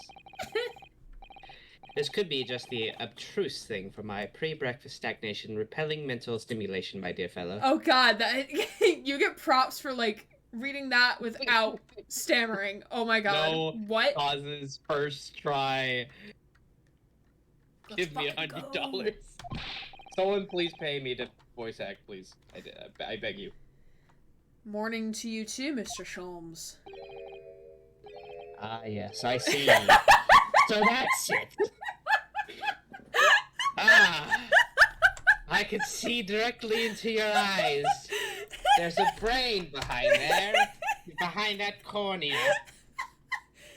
I sent you a screenshot. I figured you'd want it. Yes. He's extremely close to my face. Please back up, Sholmes. We've gotten to know each other very personable over these last 4 months. I can imagine people like telling the creators, like, yeah, I really, really like the Sherlock Holmes guys in the first 80s attorney, and they're like, oh, you do now, do you? And then they made this. The truth is as clear to me as day. My faculties of observation have revealed it again. What are you talking about? You, Mr. Naruhodo, you have this very morning met with a surprise. Yeah, I have a boner. Leave me alone. Well, I a can surprise boner. Leave me alone. Well, I can easily help you deal with that. Can I say Mary's thing, please? Yes. You were fooled, bamboozled, flabbergasted. You should, of course. Why? Who would suspect the great Sherlock Holmes to be dancing at the Hobnock, you say? I wouldn't have suspected it myself, if I'm to be honest. Oh my god. Well, is that not the case? Really, my dear fellow, it is barely warrants explanation. Firstly, your hair is particularly unkempt, somewhat reminiscent of a bird's nest. Gee, thanks. Secondly, you have neglected to fasten the third button of your jacket. Also, you've yet to wash it. Very uncleanly. Clearly, When considered together, these two facts point that you have been flustered this morning. Can I talk now? No. But of course, though I don't look for admiration, you understand. My hair always looks like this. It's been this way since I first met you. Oh, it has? And the button was ripped off last night, if you remember. By you. Harry pulled your button off? Yeah, we were getting a little bit frisky. We can't really tell you about that, though, because that's not appropriate for your age. Let's just say this is a second pair of pants. Ah, yes, I recall the incident now. It was after supper, was it not? As the evening advanced, I picked up my violin and began to play the wailing notes of a haunting tune. But then, to my utter dismay, the third string snapped. Why did it have to happen? Why? Yes, this was before he pawned it. That's right. Little wonder, then, that in my vexation, I grabbed the first button I saw and ripped it from its proper place. Oh, I guess that was our button, then. Well, I'd like it back now, please. It's troubling me that I can't fasten my jacket. And it's troubling me that you expect me to know where it is, somewhere thereabouts on the floor, one presumes. I love their relationship. This is so good. Helpful. Little bitch boy brat. Oh, you want me to be bratty, do you? What matters at the present time, my dear fellow, is simply whether or not my deduction was an earring. But Harvey, Runa said it when he came in, didn't he? I had a surprise this morning.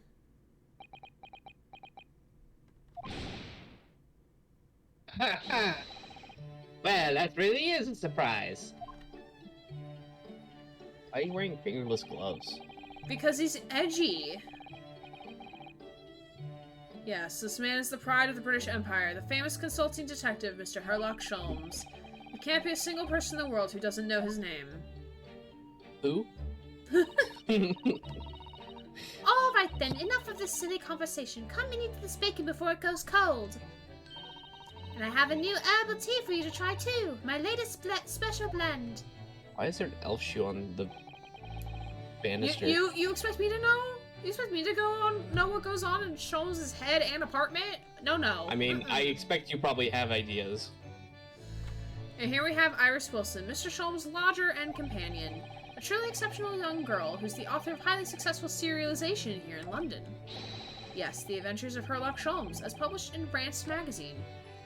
Rance magazine, that sounds Rance. terrible. Yeah. So, Mr. Naruhodo, won't you put us out of our misery? What surprised you this fine morning? Well, I received Also, a was your letter. girlfriend?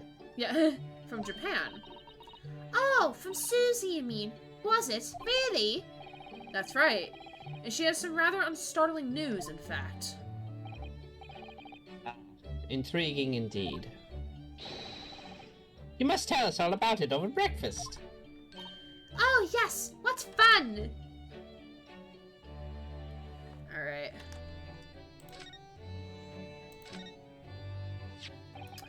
This is the letter that arrived from Japan this morning, by international post. Oh, how lovely! Look at Susie's beautiful writing. I wish I could read it. Wait, you can't read? Oh, No, it's all it's Japanese. And how is your judicial assistant faring, may I ask? She's very Also, well. why is there a picture of her nude? She's very well, thank you. In fact, according to what she's written, she's actually appeared as a lawyer at the Japanese Supreme Court and won a case, and I'm gonna fucking... You're gonna fucking what? I was going to sneeze, and then the sneeze said no. Oh, okay. Ah, really? Oh, isn't she wonderful? I cut above your good self, my dear fellow. I've won cases too, you know. No, you haven't. Apparently, Mr. Natsume appeared in the trial as a witness. Natsume. No, I don't recall that name. Wait, say Friday or Thursday? Friday, my friend. Yeah, it's Friday. Of course you do. We helped the man. Twice. You know, in those 2 cases that took place on Briar Road 6 months ago. Second one. Ah, the mustache twitchy man with the somewhat feline eyes and the mustache. It always looks like he's about to nut. He didn't have two mustaches, Hurley. Yes, who could forget those 2 cases? They made a very deep impression on me. Combat, you good, my guy? Although I must confess, the details are a little hazy now. Very deep impression they made on you, clearly. So deep that I can't remember. He blocked it from his memory, they were so deep. It's like trying to find that one pin in the bottom of your junk drawer. So what was the startling news penned by Mrs. Sato? I'll probably have a fire/abandonment drill. Interesting.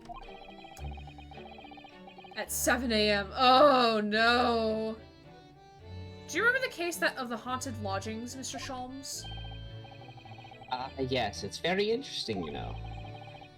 I don't feel entirely uncertain that a case of that nature did not occur. Sholmes, please. He's totally forgotten then. Anyway, in her letter, Mrs. Sato asked that we read over her case notes again and investigate further. Oh, it took some place half a year ago. For what purpose? Because of something that Mr. Natsume said to her, apparently. He suggested that the real reason why she was called back to Japan so suddenly might have been something to do with that case of the haunted lodgings. Oh? On Mr. Natsume's return to Japan, Mrs. Sato's father questioned him about the case, she says, and something Mr. Natsume said appeared to trouble Professor Mikotoba, prompting him to send that telegram. Oh, that case, yes! It was very strange, wasn't it? Yes. And I had compiled the whole story into a nice, neat manuscript ready for publication too. But then Hurley here was all funny about it, remember? He was very mean. Objection, Your Honor! He's being mean! Just because I gave you a spanking doesn't mean I was being mean. That story must not be published, you said. Very mysteriously as well. Really? I said that. Are you sure? This man really blocked this from his memory. He was like, nope, compartmentalizing it, putting away, never thinking about it ever again. The funny thing is that it kind of does go with the whole I can't even Sherlock Holmes, because Sherlock basically said that you only have like a certain amount of like space for memory. So unimportant information basically just gets chucked out, which is the reason why he keeps so many papers about cases. Oh, got it. That way he could read up on it and like so that he could remember it in case it ever came up again. But gotcha. Like he made the example of like he couldn't remember all the planets in the solar system, but he could tell you like all the different chemical agents to find the fingerprint. Gotcha. Do you perhaps know something about it as well, Mr. Sholmes? About why Mrs. Sato suddenly told 4 months ago that she had to return to Japan?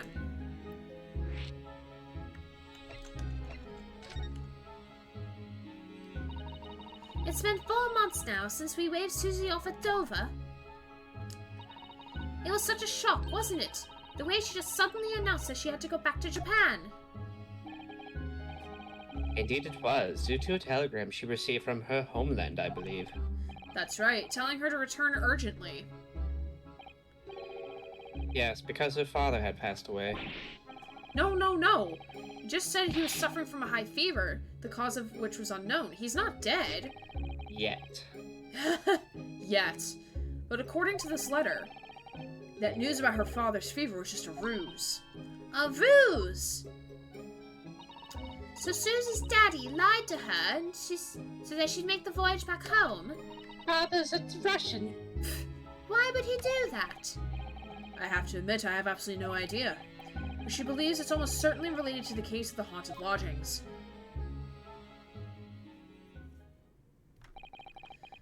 Summoning her back to Japan so suddenly like that. I wonder what Mrs. Sato's father is hiding. Harley, do you know what this is all about? Oh, he's already in detective mode. Look at him. When did he get changed? I've always been like this. Well, who could say? What? But you said... Please, I have engagements, my dear fellow. My calendar is quite surprisingly full today. I call bullshit on that. I don't think he wants to be here. Oh, look at that. A convenient escape route. Ah! A stringent analysis of the matter would be excessive, I feel, even if I were quite a leisure. So, man the fort in my absence, would you, Iris? He's looking away. He's not looking us in the eye. I feel like he's lying to us. Or no, he may. Oh, maybe he's looking at her. I will, Hurley. Don't worry. See you later. Au revoir. He scuttled off rather quickly there. I think perhaps Professor Mikotoba isn't the only person hiding something here. Soseki-san was involved in 2 cases, but only one of them was forbidden from being published. By, of all people, Mr. Sholmes. Aha! I found them at last! Iris, are they... The notes about the case? That's right. Susie and I compiled them together. The case of the haunted lodgings. Do you want to read them, Runo? Absolutely. Thank you, Iris. I have no idea what secrets could still be hiding in the shadows of this case. But perhaps if I read over the notes again, something might come to light. That's the spirit! Alright, let's see. And Susie, so... I'm not a spirit, I'm a person. Huh? I said, Susie, I'm not a spirit, I'm a person. Iris and I decided to read over the case notes again together. Everything from what happened to our investigation and the fierce battle in court that followed. Reliving every detail. I just need to find a clue. And I have all the time in the world, because, of course, I'm no longer allowed to practice law in the courts of Great Britain. What? Oh! I wonder why. Yeah?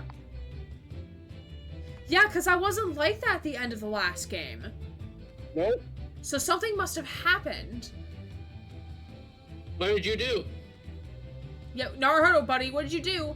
Hello, hello, what's all this? Hello, hello, what's all this then? Eggy? Your license plate, Hi, Great Ace. Elvidor. Hi, friend. I've got to go throw something away and wash my hands. I will be back. It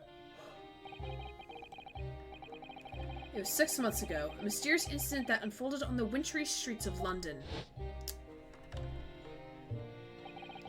A young woman was found lying on the snowy pavement of Briar Road with a knife in her back. Fortunately, her life was spared, but she was unconscious for several days following the incident. The fog was thick, and nobody saw her attacker, but... by a cruel twist of fate, a visiting Japanese student was walking behind her at the time, and was duly arrested. That man was Soseki-san, and the man who effected his arrest was Mr. Sholmes. Wow, power couple. Believing in our compatriot's innocence, Susato-san and I decided to respect Soseki-san's court. And, after a grueling trial of many twists and turns, we finally managed to prove his innocence. Got a license for that license?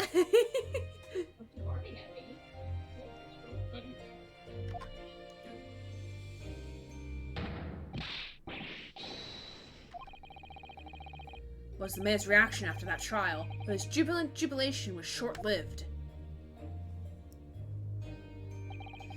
We received a telegram from Mr. Sholmes the following morning. The victim of Briar Road stabbing had regained consciousness. Hurry to Bart's at once. So Susato-san and I summoned a hansom and headed immediately to the hospital.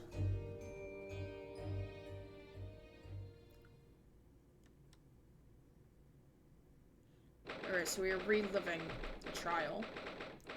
Oh my god, is that a rat on the ground? Y'all, I think that's a rat on the ground. Oh my god, it's us. We are in this game.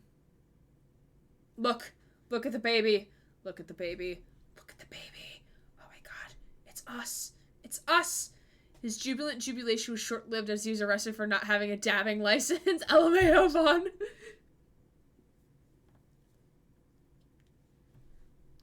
21st of February, 5:30 a.m. Oh fuck, that's early in the morning. St. Bartholomew's Hospital Recovery Ward.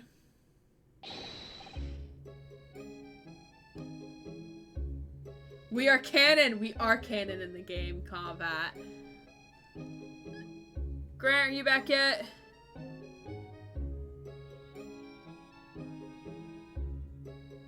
Assuming not. There you are at last. Good morning, Mr. Sholmes.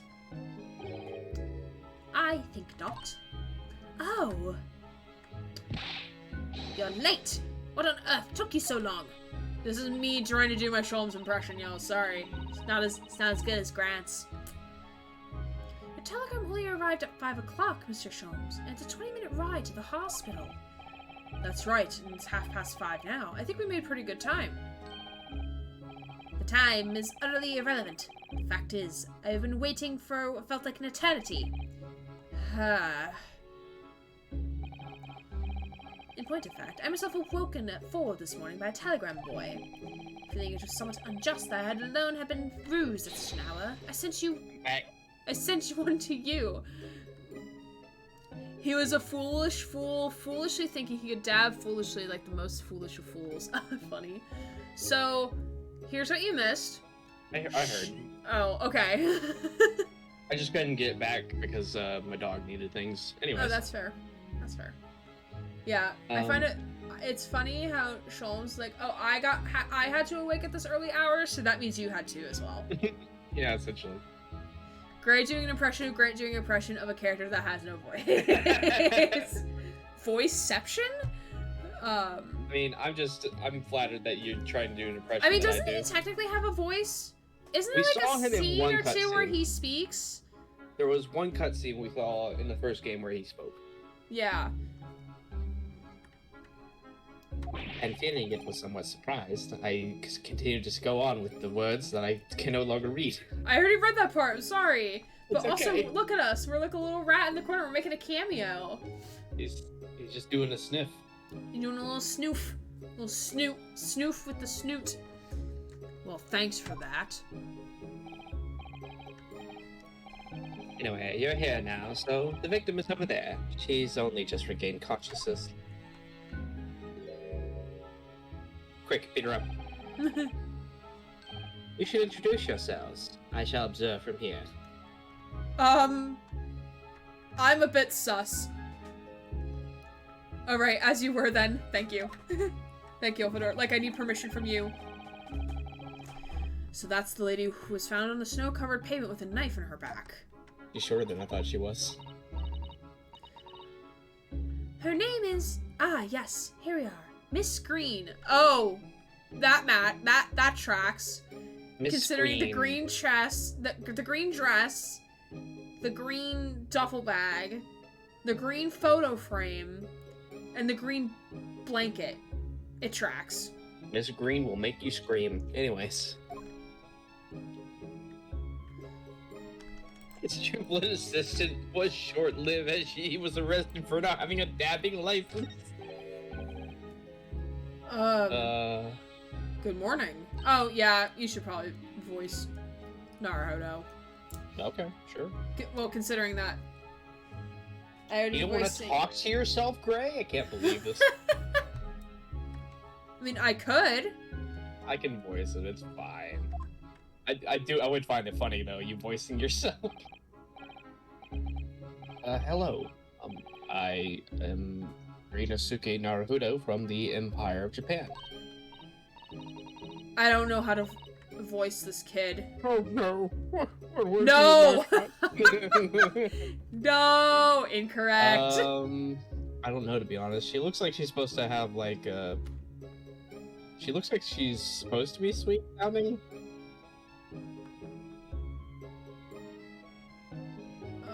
Wait. Do we have an age? 32. Nope. Is she 32? She did have a little age, I just don't know what it was. Okay, let me go check. I can probably find out. Also, for the record, Sasato is 16/17 from the first, as of the first trial. She's still baby. Oh, okay. Iris is still 10, and Herlock Sholmes is 34. The wiki doesn't tell me. Huh. Oh no! Was it your knife that... Are you the man who... No. I'm the lawyer. She has a key around her neck. She does. It holds many secrets. And I'm Sasato Mikotoba. Pleased to meet you. Oh no! Was it your knife then? Are you the one? No. I assure you not. I'm Mr. Naruhodo's judicial assistant. And this is Aaron Gray over here in the corner just sniffing around, if you don't mind. Everyone that talks to her, you're the one with the knife. We heard that you gained consciousness and wanted to come to give you our best wishes. Best wishes? For me? Thank you. Olive. Olive Green! I'm an artist! Olive Green sounds definitely like a DeviantArt name. I mean, olive green is a shade of green. This is hilarious. Oh my god. This is so fucking good. I love this game. Green with envy. Well, no, that's not right, is it? Well, I mean, I'm trying to be an artist. Well, what I really mean is, I desperately want to be an artist. Me when voice acting. But the truth is, I don't have any talent. I know I don't. Is that you, Grant? A little bit. Sometimes I get that feel, though. Yeah, the imposter syndrome hits hard. God. It's no wonder I was stabbed in the back. Oh, girl. Oh, man. Oh, no. How does this bottle opener work?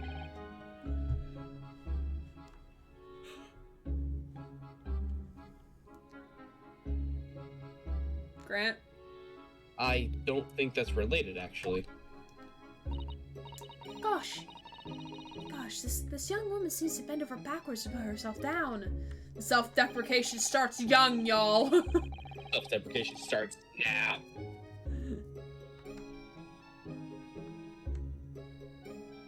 Seeing as we're here, we should ask her about what happened from her perspective, I suppose.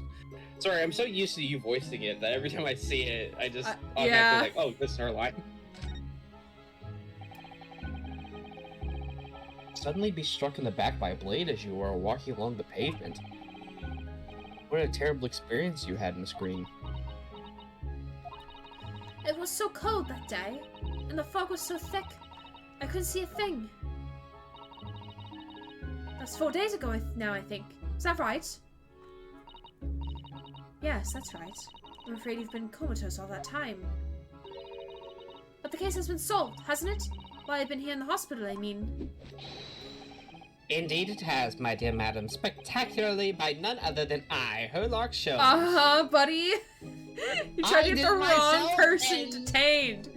And no one else can say otherwise. It was all by myself. No one else. Just him. Him alone. Just me, home alone. God, by myself. Mr. Sholmes, as you well know, it was Mr. Naruhodo's hard work in court that solved the case. I don't know what you're talking about. Are you yet to hear what happened, Miss Green? Yes, I'm afraid so. A gentleman from the police force is supposed to be coming to fill me in shortly. Oh, I see. Me coming around seems to have made everyone frantically busy. I'm so sorry. I should never have regained consciousness. It was selfish of me.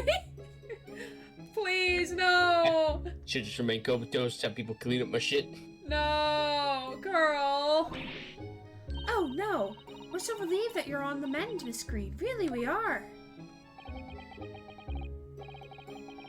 With that kind of attitude, maybe her surname should be Blue, not Green. Oh my god. I'm blue, dabba-dee dabba-da, dabba-dee dabba-da. So, you're an artist, are you, Miss Green?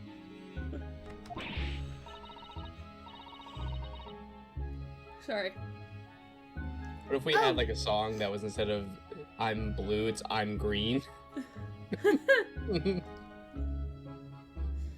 Oh, no, I couldn't possibly claim that. I'm a fledgling artist at best. I mean, I'm a student of art, really, at the Thorndike Academy of Fine Arts. What a fucking name. Thorndyke. Oh my, an Academy of Fine Arts. Great Britain is such a wonderful country. Yeah, we have a rat in the hospital recovery room. Yeah, we're doing good. He's an emotional support animal. Yes, we are an emotional support animal. Trust me, I would know. I would know, because I am, that is me in there. It's like, yes, I am a rat. Yes, it's me. This is just a human disguise that I take on. Isn't that why my role in the server is potentially a rat? Because no one knows. No one truly knows. Tell me, Miss Green, do you live hereabouts? Oh, no, actually. Don't deserve it, but I have a little flat on Brixton Road. I see. How very interesting. Oh, no, is it... Brixton is some 10 stops away on the underground from here. And Thorndyke Academy is mere 3 walk away from Brixton Town Center. Where are you going with the Sholmes? And do I need to pack a suitcase? You always need to pack a suitcase where I'm going. Does that matter, Mr. Sholmes? Perhaps not, but Briar Road is a far less salubrious part of town by comparison, dwelt in by those of inferior means, including the maleficent Mr. Mustache. I guess that's what we're calling him now. Alright, cool. So inferior means, I suppose Soseki-san does fit the bill. It struck me as somewhat out of the ordinary for a young fine arts student to be walking in such a district. That's all.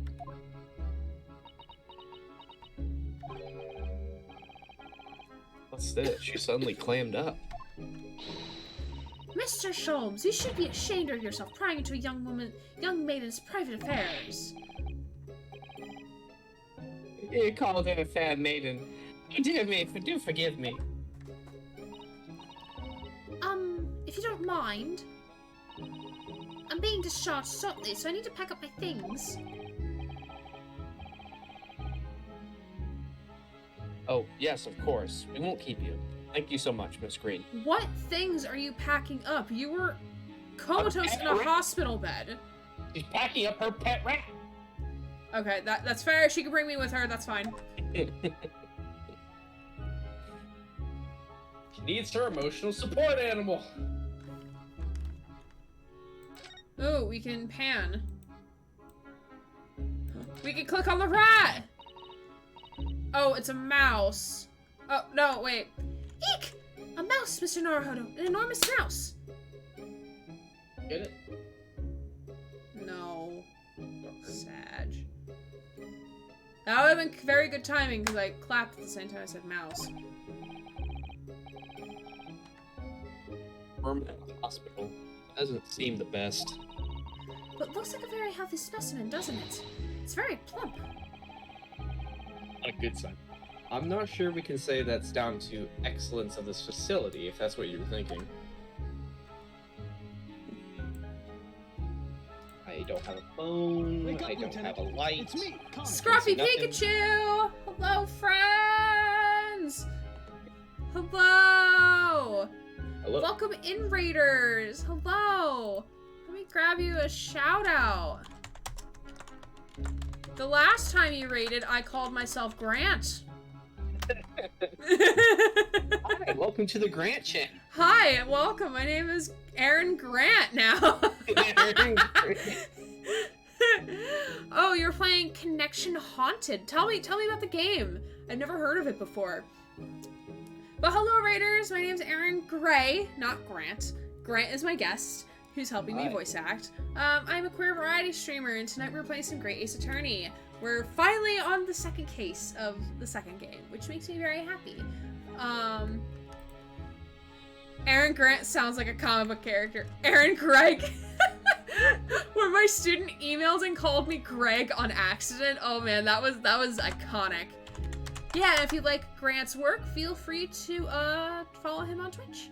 But thank you, Raiders. Hope you had a wonderful stream. Scruffy, if you need to go raid and run, I totally understand that. But thank you for bringing your community here. I appreciate you, friend. Hopefully you had a wonderful stream.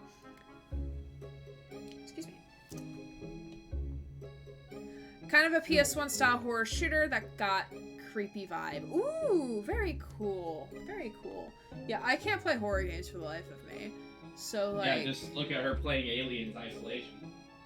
That's the like I always have exceptions to my rule. So like I usually stick with like certain genres, but then like there's stuff that break the mold. So like I never play FPS, but Halo breaks the mold. I never play horror, but Alien Isolation breaks the mold. But I usually stick with certain genres. Yeah, like I'm not good with horror games. Most, if not all, horror I can't really play, except for like Alien Isolation is like an exception because like I love the IP, so I'm willing to make that exception. But yeah, hopefully you had fun with it. It sounds really cool. It definitely sounds up your alley, knowing that you like to play a lot of like different like horror games and stuff. But yeah, thank you for bringing your people here. I appreciate you. Just check. While you're doing this, I'm going to go to the bathroom. I will be back. Oh, well, I was gonna continue, but we can, yeah, if you need to run to the bathroom real quick, I can go grab some water. Alright, will do. Alright, we're gonna take, not 5 minutes. We're just gonna, I'm gonna quickly duck off camera, so you're gonna have chair stream for, like, a couple seconds, as I go get water, and Grant is going to the bathroom, so sit tight.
Yes, I was muted. Thanks, Yolf.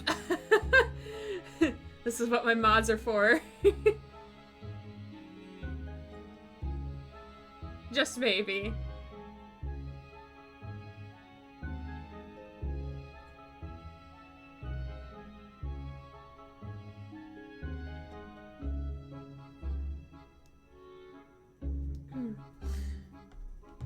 But hopefully y'all are having a wonderful evening.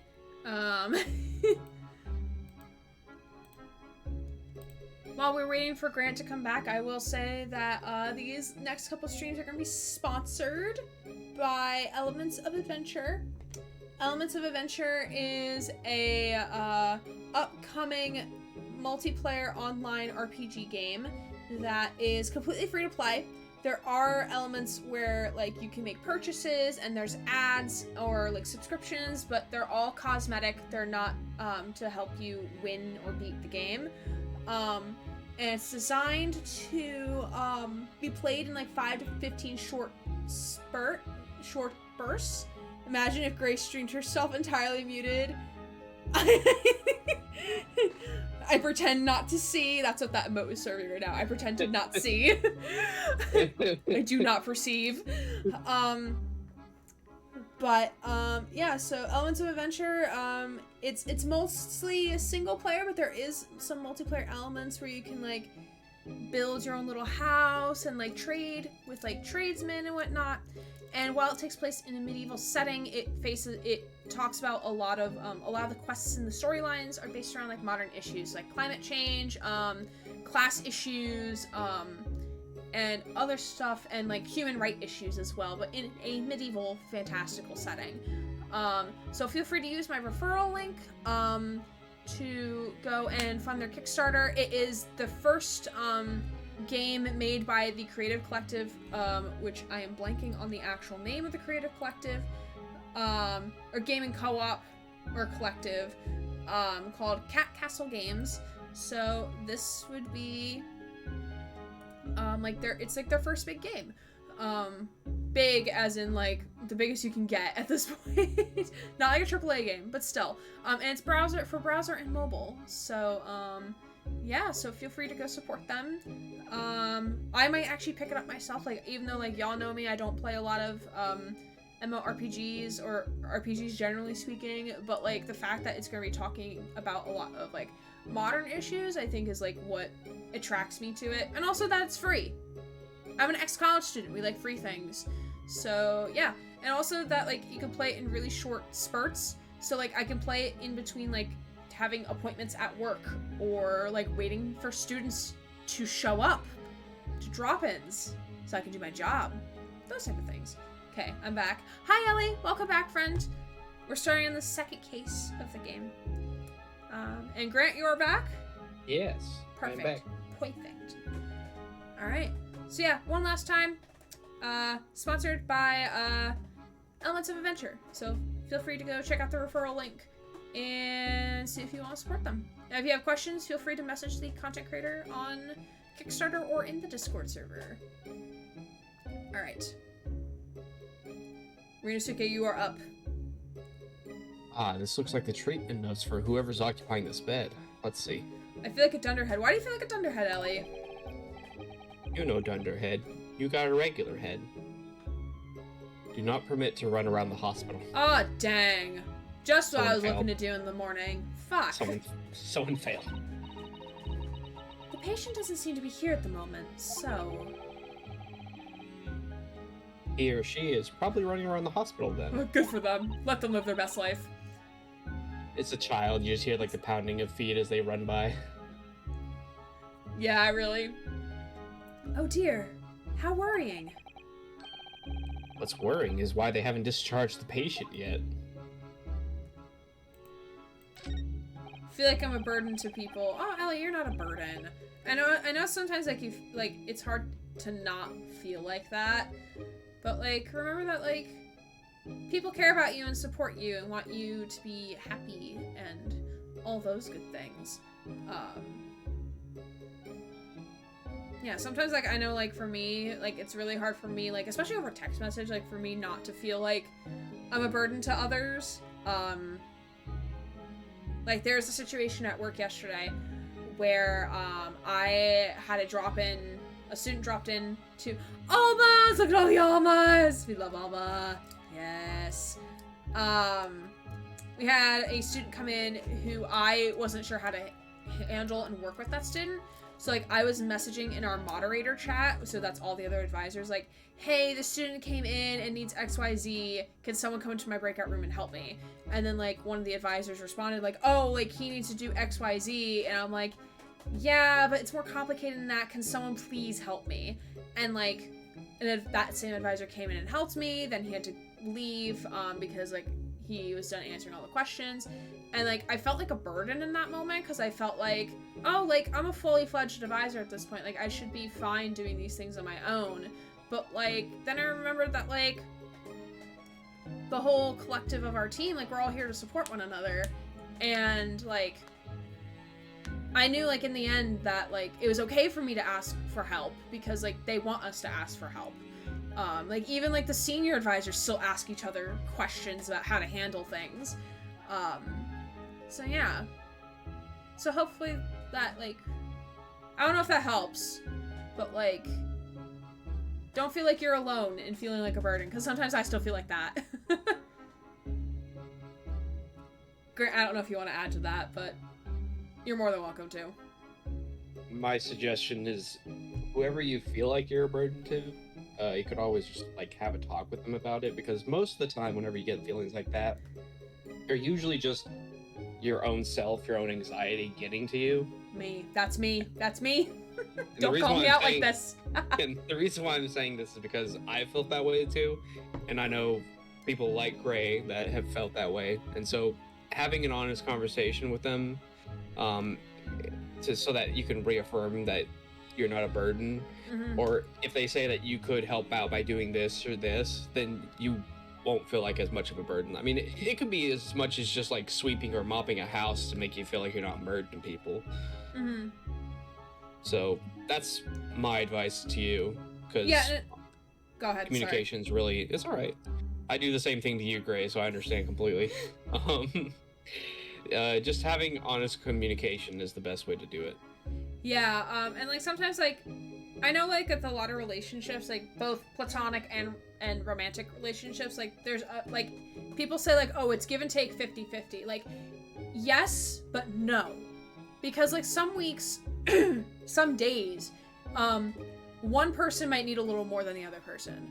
So like there might be days where like with Mary, where like I might need more support on that day than perhaps like on another day where like I'm totally fine and don't need a lot of support. But then there might be days where like she needs to lean on me. So like, but in the end it should all balance out to 50-50. So like I know sometimes like I feel like a burden to like specific people that I might talk to. But like in the end, like that's what friends are for. That's what they're supposed to be there for. But like in the end, like we can both, like Mary and I, or like any other of my other friends, like we can both vent to each other or like ask things from one another. But like we should never feel like it should all balance out to 50-50 in the end. Of a healthy, balanced relationship. Yeah, if I have a question, there is a Zoom chat where we're all in. If I have a question, I always just run over and ask another advisor. We aren't expected to know everything. Yeah. I always have issues. I just don't really bother surfacing them. You think you're trying to catch me in a Pokeball? LOL. One day, Grant. One day. Grant. Yeah, so hopefully, like, yeah, it's probably the anxiety talking. It could be. But it's always good to, like, try to figure out, like, where your anxiety is stemming from and also, like, trying to quell your anxiety. Or at least that's how I feel. Sometimes the anxiety... Pokecatch Grant! That Pokemon already escaped! Grant escaped. That's funny. Oh, no! Damn, he already escaped. Grant already escaped. Yeah, Grant's in my closet, y'all. Where have you been? He's hiding in my closet. No one will find me in here. Wahaha. Alright. This looks like the patient's treatment notes. Let's see. Do not feed. So we're not feeding Olive Green? Oh, okay. Don't feed Green. What is this place, a zoo? Yes. You know, I seem to remember seeing an almost identical sign in our local park. For the pigeons, yes. This is a person. Don't you know the hospitals are just, like, human zoos? Yeah. Poor woman. Hope she hasn't read this. It's like, she's too fat, don't feed her. So what's our objective?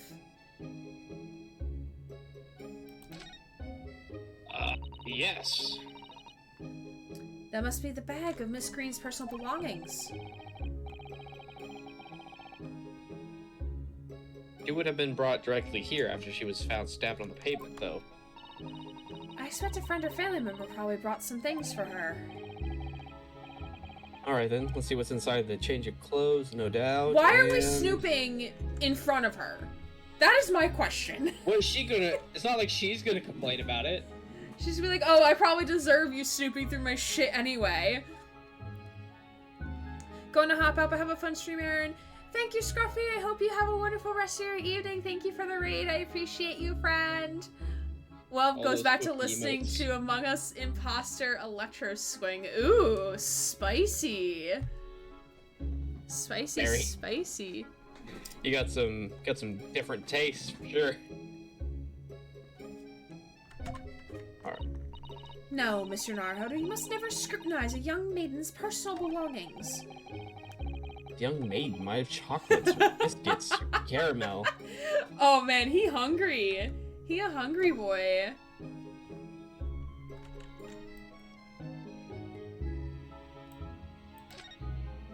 Say, look at the picture. Yeah. Look, there's a photograph in this frame here. Is that her child? Might be brother? She doesn't look old enough to be a mother. Oh, yes. It's a picture of a young gentleman. He looks to be about the same age as Miss Green, I would say. Perhaps the young woman's special someone, do you They think? literally look the same. They're brother and sister, probably. That's her dad. My, Mr. Naruhodo, didn't know you had such a sense of matters of the heart. Not in the least. I sincerely said the first thing I thought of. He's like, I don't know anything about romance. Is there a Naru father here, Mr. Naru father? Oh my god, that's Mr. Naruhodo. They can't pronounce it. Oh my god, that's hilarious. No, they cannot. Narrow fodder, my beloved. That's how we're gonna call him now. No. Narrow fodder. And narrow fodder. Narrow fodder now? Well, if you're looking for Naruhodo, the lawyer, that's me, but... Mr. Naru father, good. This is for you. Oh god, this keeps getting more interesting. It's a message from Mr. Saucy Nutsume. It's from Soseki. It's from Soseki. Mr. Natsume sent a message to me? He already misses us. Poor man. I have found a bunch of pornography in my room and I wish to share it with you.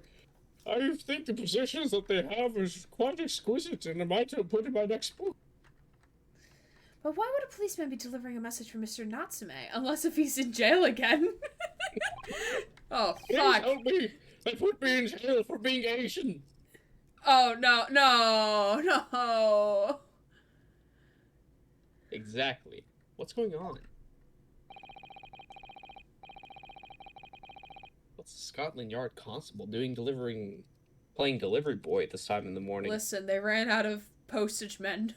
They ran out of They ran out of people with the postage service. What are you waiting for? Sorry, that is not that voice. What are you waiting for? Let me see that. What? No! That's my mail! You can't open my mail. That's illegal! That's not illegal, because there is no laws now. Oh. Oh, sorry. It's okay. Well, this is most unexpected. Dick pics. Is something wrong, Mr. Sholmes? Is something wrong, Mr. Sholmes? He says. Have you not seen this note? No. No, how could I have? Yeah, you literally ripped it from her hands! Sholmes, why are you like this? Why are you like this? Why are you like this, Mr. Sholmes? I don't understand. It would seem that London's criminals have no intention of letting the great detective rest. Oh, God. I remember from Sherlock Holmes, he was mostly bored out of his fucking mind. A new case calls, a case of murder, no less. We must depart at once. You know, Murder? This is like one of the most populated... This... Red Rum. This is the most, like, populated city in the entire world, so I'm pretty sure there's gonna be a hell of a lot of murders. Yeah. Call a cab. Time is of the essence. But the trouble is, we've yet to read Mr. Natsume's note. I was thinking we ought to pay him a visit in his lodgings once we did. I'm assuming Sholmes read the note for us. Yes. Also, I can take Reinosuke from here. I'm fine with that. That will be entirely convenient. Convenient? What do you mean? Oh, is the crime at the place? It's all here in the note, my dear fellows. That you didn't let us fucking read! You don't need to read. The murder we must investigate took place at Mr. Mustache's lodgings. Ooh, back to what's the gossip. We are flashing back in time to the second trial that Soseki Natsume was involved in. Do you think the wife died? No. She still has to appear for the third case as the juror. No, that was the husband. Well, that was the husband, wasn't it? No, because she was a juror for Soseki's case.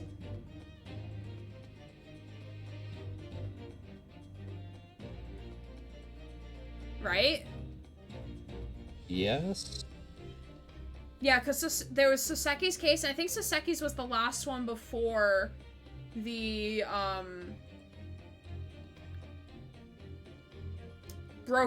pawnbroker case. So the husband was a juror for the pawnbroker case, but not the wife. So it could have been the wife. Could have been the wife, because it could have been the husband. Or it could also be another tenant, but my bet's on the wife. I saw Up to the Rat. So the woman who got stabbed was Olive Green, who's wearing green, and everything she owns is green. And we just got a note from Natsume, from Soseki. We don't know what it says yet because Shones read it and took it from us and won't tell us what it says. And the murder took place at Natsume's place of living. So he's probably going on trial again. Probably. Because he couldn't have been stabbed. Couldn't have been him, unless if it's like a same situation as Olive Green here. Where like, just got stabbed to the point of being just unconscious.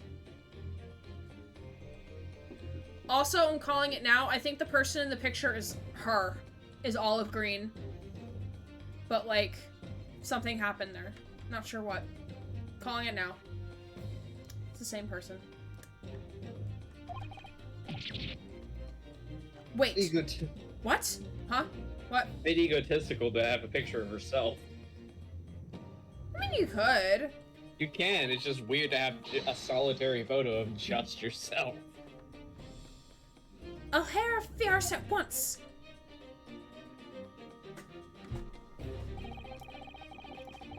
It was only yesterday that Soseki-san was in court and was dispelling doubts of his innocence. And now, the very next day, there's a murder at the man's own address? He may very well be the unluckiest man alive. Or so it seemed to us at the time, but we were soon to discover it was worse than we thought. Look at my collection! It has nothing to do with the crime. 21st February, 7:18 a.m. Mr. Natsume's lodgings, ground floor. Oh! What on earth? Oh my! Christ. The gentleman is deceased without question. He's dead. What did you do? Check a pulse? Welcome to another Esquire. Mr. Natsume. Oh, why? Why is that happening? Why to me? I really just got out of court yesterday. Was finally home after 2 days of misery. And now then I wake up the next day to this. No early bird could get a worm like this. Just so you know, like, I could still hear everything you just said, but your mic dampened it. Oh, okay. That might be a setting you might have to fix for your microphone. Probably. At some point, not right now. Probably a Discord thing, if I had to guess. It could be a Discord thing. We can test it later. Wiggle. I see you're in high spirits again this morning, Mr. Mustache. Where the hell Shones? Oh, shut up! Shoot you! Close the door! I've never invited you! Mr. Sholmes came here with us. I'm quite sure he'll be able to help you, Mr. Natsume. I am entirely at your disposal, Mr. Mustache. What can I do for you? Yeah, that completely cut. Grr. I could see what setting it might be. If it's a Discord thing.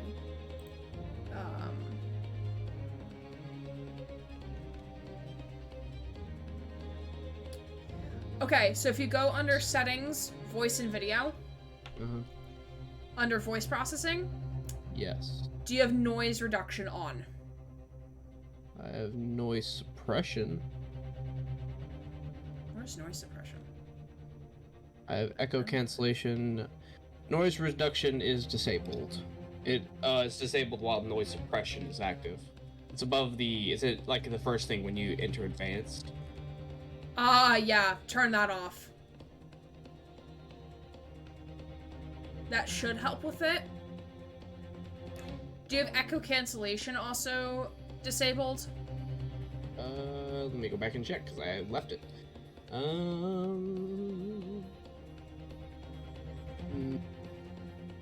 Yes, I have it activated. Disable that too. But let's just see how that sounds. Okay. I'm not sure if we have to wait for like next time or like a restart of call or your Discord for it to take effect, but hopefully that'll help. Hopefully.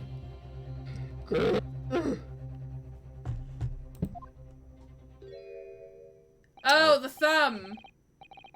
Tess, hey there. Here they are already. Ah, Inspector Gregson, what a pleasant surprise. Pleasant, is it? Gives me heartburn every time I see your face at a crime scene, Sholmes. Yeah, it sounds clear, but I can hear what you're doing in the background, so I can hear, like, you clicking on your mouse and things. But it sounds clearer. It sounds clearer, though. Okay. It's probably my fan you're hearing, by the way, or my desk. My desk creaks a little bit. Yeah.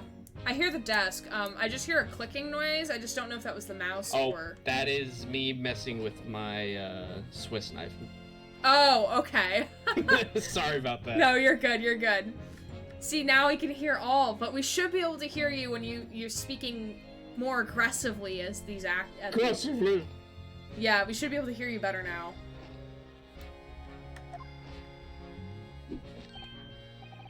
Ha. I deduce, Inspector, that your heartburn is a result of your excessive consumption of fried food. Yeah, his unlimited chips. Didn't we discuss this? Yes. Well, this would be in the future, though. That would be in the future, though. We haven't gone to that trial yet, technically. Good morning, Inspector. Hey, don't you go touching anything. Or good morning to you too, Sunshine. Can't believe I'm going to be arrested again. Alright, so I'm assuming we should examine first. To kind of assess the scene. Talk to Soseki, and he'll have a couple things to say about in the scene, and Inspector Gregson introduces you to so-and-so. Once Sholmes appears on the very left, you know what that means, stance of deduction. Okay. So talk to Soseki and then the Inspector. Okay. Unless you want to look at something that you just want to look at. Oh, we have to click on them. What a terrible thing to have happened. It's only been 3 days since I was arrested for the incident on the pavement outside. And then, having finally regained my freedom, it starts happening all over again. Endless existence of excruciating experiences! So, the victim lives here on the ground floor, and your room is just one story up, isn't it? That's right. In a way, we were neighbors, I suppose. So why were you down here? How did you find the body? Okay. I'm confused. So did you know the victim? Were you friends? We were lovers!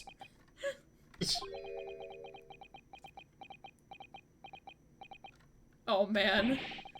What's the matter with Soseki-san now?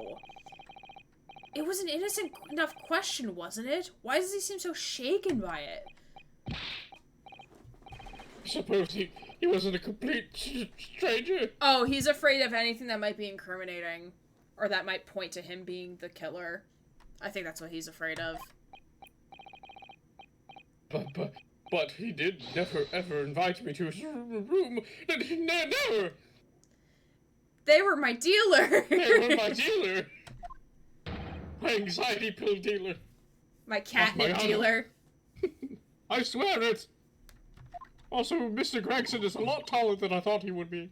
Yeah, he's pretty tall. He's a tall boy. What an extreme reaction. You're probably wishing you'd never asked now, aren't you, Mr. Naruhodo? We found him here. I felt wretched, which is why I sent word asking you to come. We? Who's we? Through that inspector over there.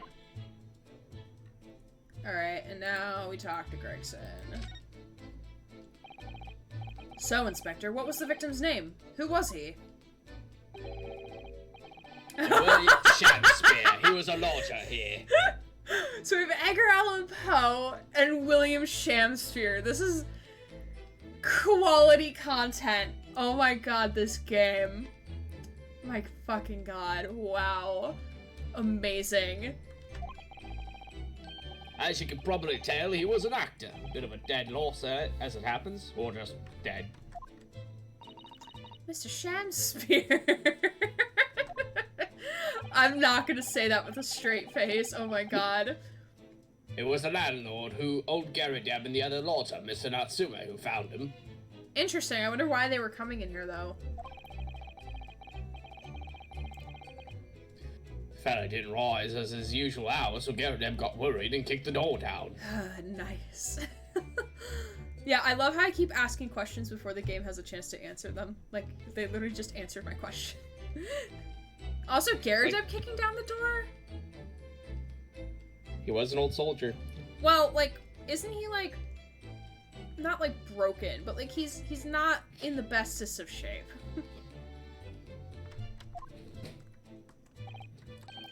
But doesn't Mr. Garradeb have a bad leg?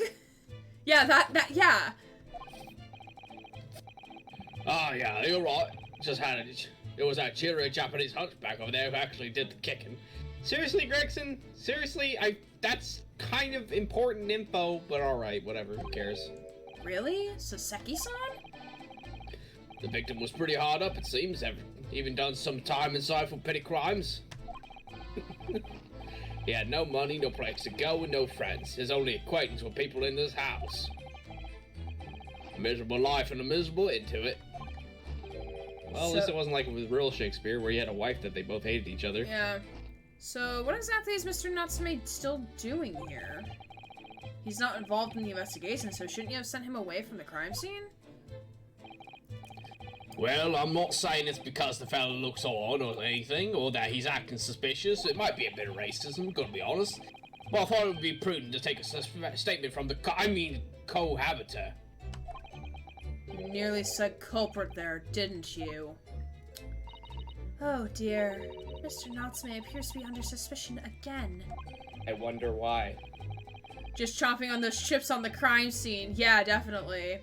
I just want to say that Mr. Garrett Deb so far seems to also be just as guilty as Mr. Natsume here. Just yeah, saying, you know? Yeah, really, yeah. And definitely totally not coincidental that because this man just got off of murder trial not even 24 hours ago, and we're gonna assume that he committed murder. Okay. Okay, game. I see what you're doing. Certainly seems that way. He does just come across as such an odd fellow, doesn't he? That's a way to put it, Naruhodo. Poor man. How unfortunate. Anyway, I can't say much until the coroner gets here. But I don't think the fella's been gone that long. The body's still warm.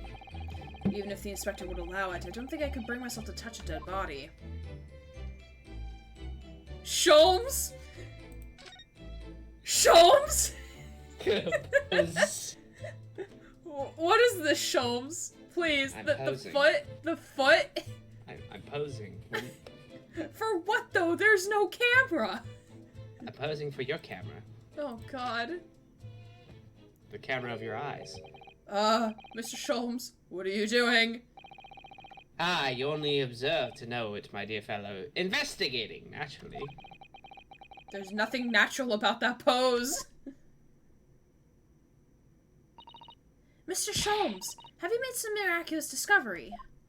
Sholmes? Patience, my dear madam, patience. We've not been here in this room 5 minutes. Yeah, but he's gonna say I figured it all out within those 5 minutes, isn't he? So far, all I've managed to deduce is what actually happened. See? God, I know this game so well. My goodness! But isn't that everything we need to know, Mr. Sholmes? Now that you propose the idea, I believe one could indeed see it that way. At the present time, I've managed to draw 2 incontrovertible conclusions. The first, that there was a physical struggle here last night in which the victim fought for his life. Ah! Oh no. Mr. Natsume, what's wrong? Is something that Mr. Sholmes said significant somehow? No, don't mind me. Forget I was here. In fact, just let me leave. And my second conclusion is that there was a poison lingering in the air here last night that passed the victim's lips. Nonsense! Ah! Oh god. This is a look. This is a look. Because we've seen open eyes, closed mouth, and open mouth, closed eyes, but not both together at the same time. This is very freaky. He's making a few twitches. Alright, Mr. Natsume, why are you reacting so extremely to Mr. Sholmes' deductions? No, please! Go read the next part of that. I said pretend I'm not here. That did not come through at all. Invisible, how do you say that? Ineffable. Inscrutable, insignificant. Impossible to ignore. You must tell us everything, Mr. Sholmes. Spare no detail. But of course. Let the theatrical tragedy for us be unraveled by my great deductions, presented by for your pleasure in 2 acts. We've heard some truly astounding great deductions from Mr. Sholmes in the past. No doubt this will be no exception. What miracles will unfold before our eyes this time? So, my dear fellows, for your delight and wonder, let the curtains rise. For Herlock Sholmes... Hold on. Logic and Reasoning Spectacular, Act 1. The game is afoot. This music is such a bop. Cause of death. Conclusion. Careful observation of the victim reveals to us the events that transpired in this disconsolate room last night. Foam at the mouth of the deceased clearly indicates the use of poison. Next to the victim, we notice a large dining plate which contains, you'll observe, 1/2 a sizable bar of soap, meaningful, indubitably. Why is this soap set so purposely upon the dish, like the victim's Last Supper? In fact, yes. Could it have been that the man was about to eat it? Of course. The fork reveals the answer. Soseki's like, this guy doesn't really know what the fuck he's talking about. It appears that the young man's appetite was his undoing. Taking up arms in the form of his cutlery, the victim engaged in a deadly battle for his life. Yet the struggle against his hunger was in vain, for in the end he couldn't resist devouring the slippery feast. Sholmes, I appreciate what you're doing here, bud. I love it. But London's foul soap is besmirched by foul poison. Oh, poor Yorick. I knew him well. Yorick? Who's Yorick? This is William Shakespeare. Yes, the victim's life was claimed by poison that tainted the contents of the plate.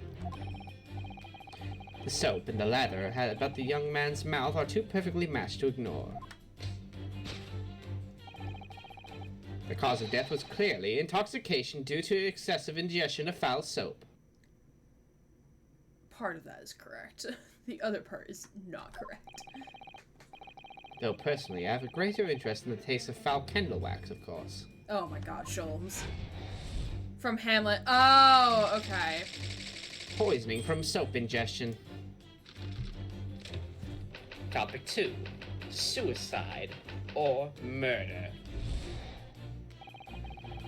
The cause of death identified, we proceed to Act 2, where we ponder the next question.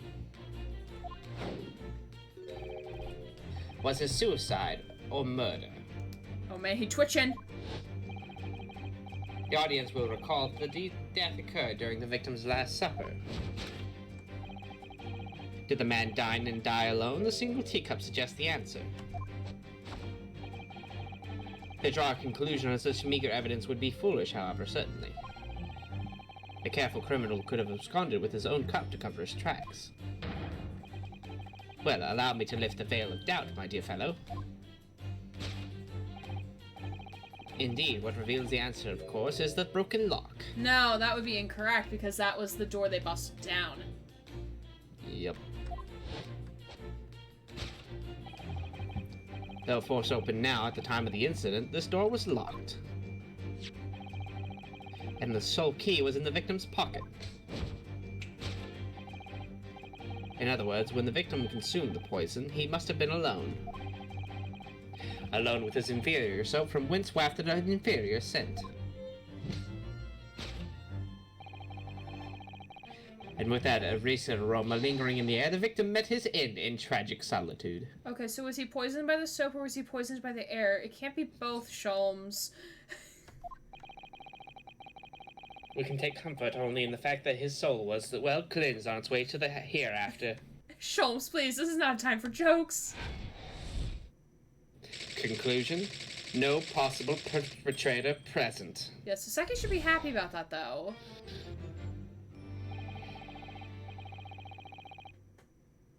Sorry, yawn. No, you're good. Thus concludes the final act of Herlock Sholmes' great deduction.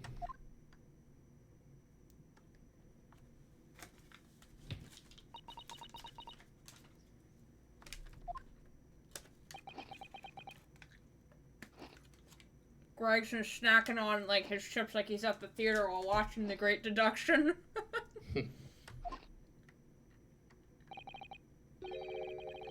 There's just one thing, Mr. Sholmes. All of it is wrong. Well, everything you said was a lie. Not one of it was right. You're disposed to identifying just one thing, aren't you, Mr. Naruhodo? Pray, what concerns you? Well, no matter how hungry he was, do you really think the man would have eaten soap? It is quite apparent that this man had barely a penny to his name. It is a curious thing, but to one so destitute, soap can suddenly appear quite irresistibly appetizing. How extraordinary, Sasato! Why do you believe him? Stop it. Her horny brain blocks her thinking brain. Mm-hmm. In truth, I've tried a little soap myself in the past. Of course Sholmes would. Of course he would. Poison soap, no less. You've eaten it, you mean? My dear fellow, it was some time ago now. My postulation was that it would cleanse my gut. Oh my god, Sholmes. He's doing a gut cleanse. He's gotta maintain that twink figure. It's more like it's gonna give you a stomach ache. True. And did it? As I writhed in agony on the floor and spilled the contents of my stomach, yes, I believe it did. God. Yeah, it's a certain type of cleansing, I guess. Not the one you want and incredibly unhealthy, but yeah, sure. The experience taught me a valuable lesson. Soap is quite poisonous. Okay, so if soap is poison, then wouldn't this guy have vomited it all out or something? Like his body would have been trying to expel it. Yep, most likely. It was an unpleasant taste, and leads to great discomfort. In summary, I cannot recommend it. Believe me, I wouldn't eat it even if you did. There's something that troubles me as well, actually. Oh, what's that? It's Mr. Natsume. Oh, noticing him shuddering and quivering out of the corner of my eye. Almost as if Mr. Sholmes' deductions touched a nerve somehow. Nonsense! Well, that clenched teeth episode didn't last. I think, judging by Mr. Natsume's reaction, the great detective's deductions may need some gentle corrections in order to reach the actual truth. Gentle correction. Gentle corrections. Yes, Mr. Sholmes' observations or deductions are sometimes a little too sharp. He has a tendency to hit the nail on the side of the head and drive it in the obtuse angle. When he does that, it fails to us to straighten things out. Falls to us to straighten things out. Alright then, let's see what we can do.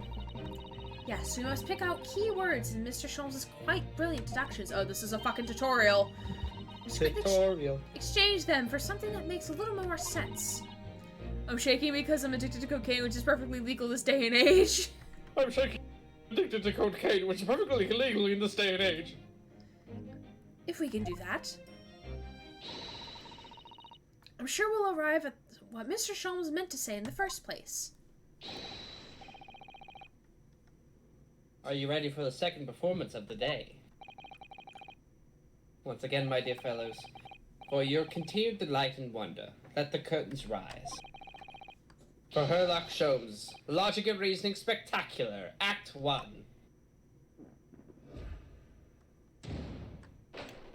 Course correction.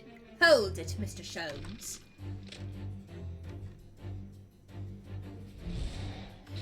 Alright, you do not need to repeat the lines until they change. Until they change.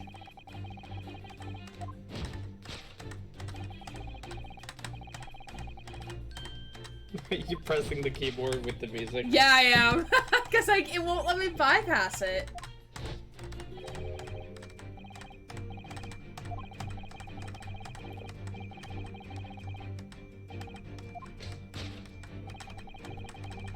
It's like I'm playing Morse code over here or some shit.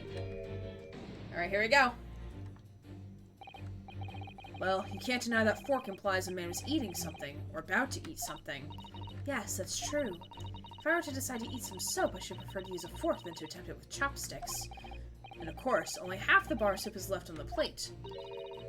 But might there not be some other explanation? Something material that provides whether the man really ate some soap?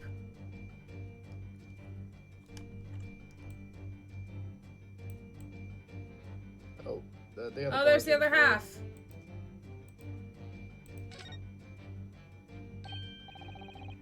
Look, there's more soap on the floor here.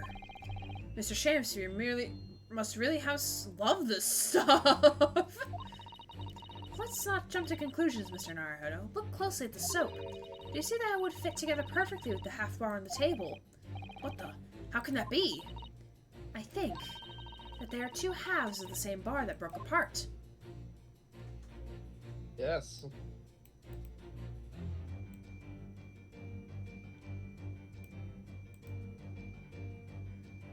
So, are we supposed to present the soap? Let me double check. On statement 6, which statement 6 is... Could be the same man that ate, of course, the fork reveals the answer. Yes. Take that!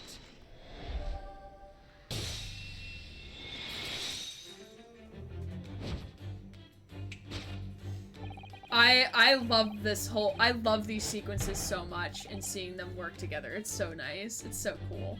Seeing Naruhodo like animated like this, it's so cool. He also has fingerless gloves.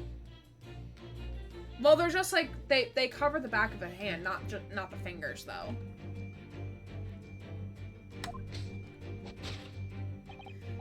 It being the other half of the soap on the table, it showed that the victim was not eating soap at all.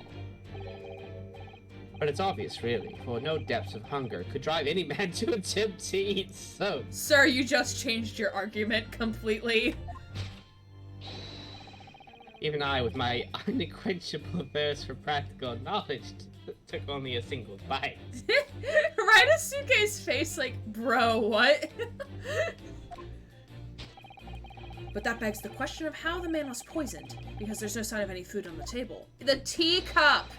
The fucking teacup! He drank it! An excellent observation, Mr. Naruhodo, one that furnishes us with the answer we seek. But London's foul soap is besmirched by foul poison. Is this the same as before? It is. Yeah, so don't feel like you need to read it. Okay, here we go. Now it changes. Mr. Sholmes is still pushing the soap argument then. Gonna go rest up some more. Have a great rest of stream. Thank you, Jupe. Thanks for stopping by. Let me give you a quick shout out here, friend. Say hello to Mini Jupe for me as well. Jupe and Mini Jupe. Bye, Jupe and Mini Jupe. Yeah. I don't know if Mini Jupe is with Jupe, but still. Yes, it's the thought that counts, hopefully. Yes. Perhaps he's suggesting the man licked the soap rather than ate it. If soap in London is that poisonous, I don't think I want to be washing my hands with it. But there are no signs of any other food in this room at all. Of course, food isn't the only thing that passes people's lips, is it? Yes, a good juicy kiss does as well. The fucking teacup. Fucking teacup. Yes, a Western vessel with a serving of infusions of dry tea leaves. A fucking teacup! Western vessel. Just call it a fucking teacup! A Western vessel. Vessel! It's a teacup! Jesus. God. Western Man. fucking vessel. I wasn't prepared for that. Me neither. It's a teacup, Mr. Naruhodo, as you well know. Susato. Stop putting on airs! Susato, Jesus. please call him out. Jesus Christ, dude. Western vessel. He's trying to look posh in front of Sholmes. Oh my god. Waves, thank you, and I will. Oh, good night, Juve. Appreciate you, friend. And it's empty. Ah, so we've already established the victim wasn't eating soap when he died. However, there's significant evidence to suggest that he was drinking tea. My thoughts exactly. Because what else do British drink? Take that! The blood of their enemies. Tupac for that. Yes, the victim's life was claimed by poison that tainted the teacup. Indeed, cups have been the best choice for practicing poisoners over the centuries. Okay, bud. As we all know, the drinks that people use to hold the water, to hold the liquid, it has been used by poisoners many a time. Yes. It would appear that this victim drank every last drop. There's no sign of food anywhere in the room. Which leads us to the same thing.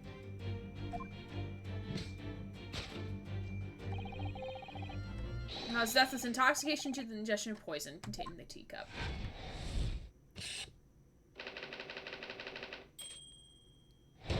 Solved! Yay.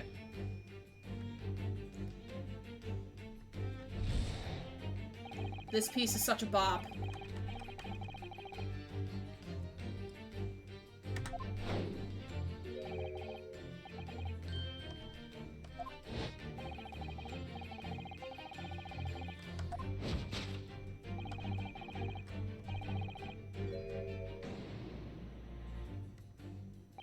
Ah, the Western vessel for infused hot drinks again. It's already featured heavily on in our deductions so far. I feel like he's being a dick about it. I find it funny that it looks like the teacup saying this. Yeah, it really does. Oh my god, yes. Aye, the Western vessel for infused hot drinks again. It's already featured heavily in our deduction so far. Oh my god. Yes, we can imagine that shortly before his death, Mr. Shamspear was having a drink of tea. There would be nothing. Shamspears. Shamspear. Shamspear, my beloved. But there would be nothing remarkable about that. But what troubles me is Mr. Natsume's reaction when he heard Mr. Sholmes suggest it. There's more to this deduction than it seems. We must closely examine the scene of the crime again for some more clues. Okay, so there's like a spot on the table, but it won't let us like look at that. We call those cups around here. Can you look at his hat? Oh, there's two! He's holding one! He's holding one. He's holding a teacup? Yeah, he's holding a teacup! Oh, look, yes, another Western vessel. It's a teacup! Ah, yes, another Western vessel. It's a teacup! She's like, I've had enough of your shit! Pat, both the fucking do it. Sato, take down on your ass. Fuck. And it too is empty. Has a crack in it too. Given that he's actually holding this one in his hand, we can assume that this is the cup from which Mr. Shamsphere was actually drinking.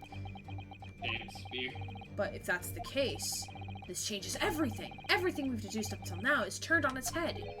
I have a bad feeling about Someone else this. had to be in here. Huh? Because now we know someone else had to be in here. Yeah.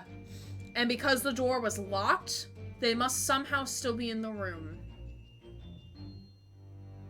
Unless if, like, it was, like, a slow-acting poison or something. I would also like to point out that, if that's the case, then it couldn't have been Mr. Natsume, whatever his name is, because he came in and busted the door. Oh, because if he busted the door down... Then that means he was outside the door. Or what, are you suggesting that it could not have been him? I'm saying it could, unless he was inside the room and Mr. Soldier broke down the door. No, because I think they would have already, like, if he was inside the room with the dead man, then they would have already detained him. I think that if Soseki was in the room, which I'm thinking that's where it's leading to, he unlocked the door, put the key in the guy's pocket, left the room, closed the door, went to go get Mr. Garadeb, knowing that he had a bad leg, and said, oh, I'll break the door down. So that he wouldn't actually have to open the door. Or, like, touch the doorknob to see if it was unlocked. Soseki probably would claim that, oh, I already checked the door, it's locked, can't get inside, and then, like, I guess, like, wanted proof to show that they both entered the crime scene at the same time. That type of thing. That's where my current thought process is. Yes, I know exactly how you feel. Alright. We're gonna present the teacup. Take that!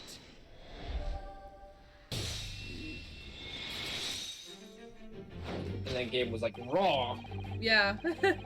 Did the man die and die alone? The other teacup suggests the answer. Yes, there were 2 teacups in this room all along. Soseki. Oh. In other words, this is a strong indication that there's this victim's last supper. There was a guest present. And why does the silhouette look like the banker man from, like, the first case that we did in Britain? It does, doesn't it? Yeah, it does. The Australian guy. It seems we already know who the killer was. Yeah. It's Mr. Australian man from the first game. Yeah. At the very least, we can say now with certainty.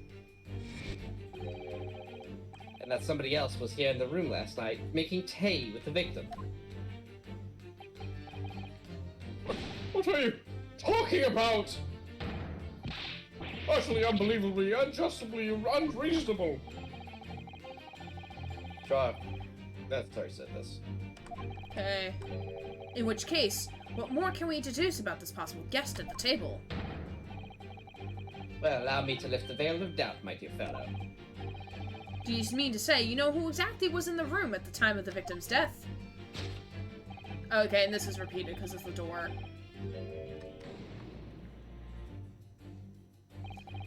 I'm not sure I like where this deduction is going now. I'm afraid it's too late to go back to the halcyon days of eating too much soap. But the identity of the guest who was here last night when the victim passed away is something I have a very bad feeling about. Well, you could try to ignore your feelings, but we cannot ignore the truth, Mr. Naruhodo. No, I suppose not. Time to look around again.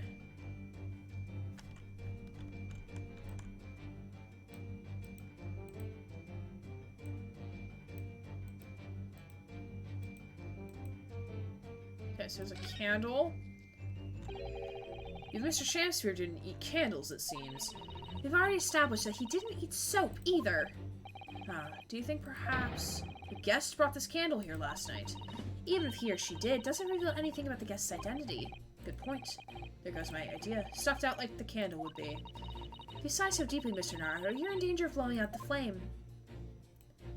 It's gonna be the bottle. It's gonna be the empty bottle. It's probably gonna be like Japanese wine or something. Sake. I have a theory, but I think if I'm right, it'd spoil the whole thing, so I'm not saying. Okay. Fair assessment. It's empty. Empty of liquid, but full of air. Naruhodo, my beloved. Oh my god. It makes you think, doesn't it? Makes me think that you're full of hot air. Should be thinking about who else was in the room at the time. Bother. Sasato's quip and responses were cleverer than my original riddle. Oh, books! Books! At first glance, it seems that the only things in this room are makeshift stage and the costumes. I overlooked these 3 books initially. I wonder what they are. Let's see. The titles read... The Picture of Monsieur Lecoq, Canterbury Yearnings, and A Meal for Gaborier. It's the books he got from the shop! Pensier Lecoq. Pensier Lecoq! Technically correct, both in best and worst kind of correct. Yeah. Wait, I'm sure I've heard those titles before. I'm a child. Could just be an incredible coincidence, but they're the exact same 3 books that Mr. Natsume purchased the other day. What? Yes, on the day of the unfortunate incident when Miss Green was stabbed. Soseki-san had just been to the bookshop and bought them, that's right. Now those 3 titles are here in the room of the victim. Mary laughs. Mary chuckle. Yet Mr. Natsume claims to never have been here before. What does this mean, do you think? I really don't know what to make of it. Pile of familiar books. Take that!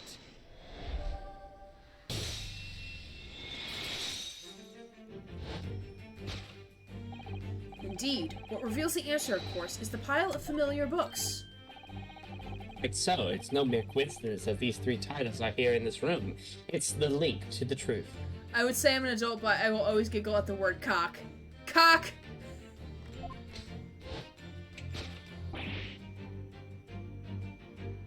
Oh. Boobs. Booba. Mr. Natsume, you purchased these books 4 days ago at the secondhand shop. That's just a coincidence. Stop, I'm trying to eat cookies! Oh, cookies? Share with the class, please.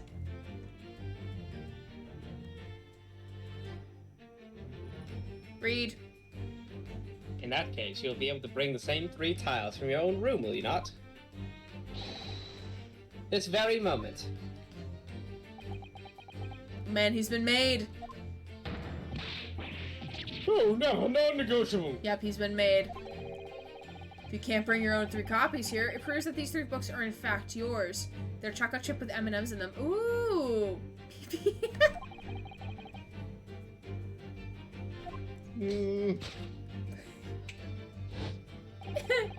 Having purchased the books 4 days ago and returned to your lodgings, you were arrested the very next day. So you could conceivably have brought the books here on that evening, but you never mentioned it. In other words, you could only have brought these 3 books here to the victim's room.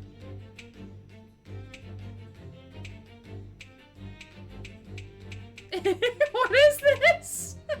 Him dancing. Yeah. Last night, having returned to your lodgings after the trial concluded at the Old Bailey. Bring out the heavy hitters of stream. I mean this in the most loving way possible. I hate all of you. Mary, I know you really love me. It's fine. It's like church at the end of season 13. He's like, you know, I hate all of you the least. Hey, I didn't do shit. I did not do shit. It's the rest of them. It's the rest of them. So you love me the most.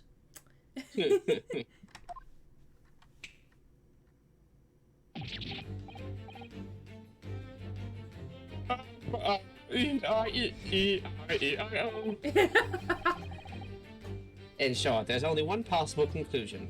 I was talking about chat. Mary, don't you use that banhammer. So yes, you're exempt, Gray. Oh, thank you.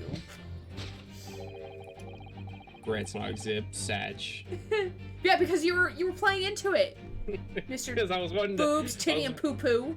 I was wanting her to be a smile.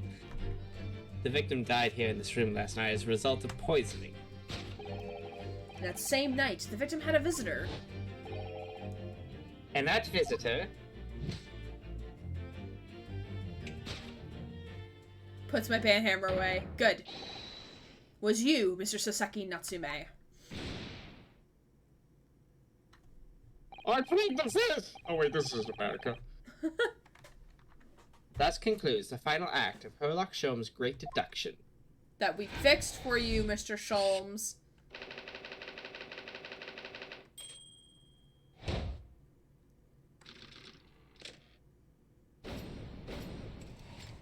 No, you're not. You can't grab the banhammer. You're not a mod.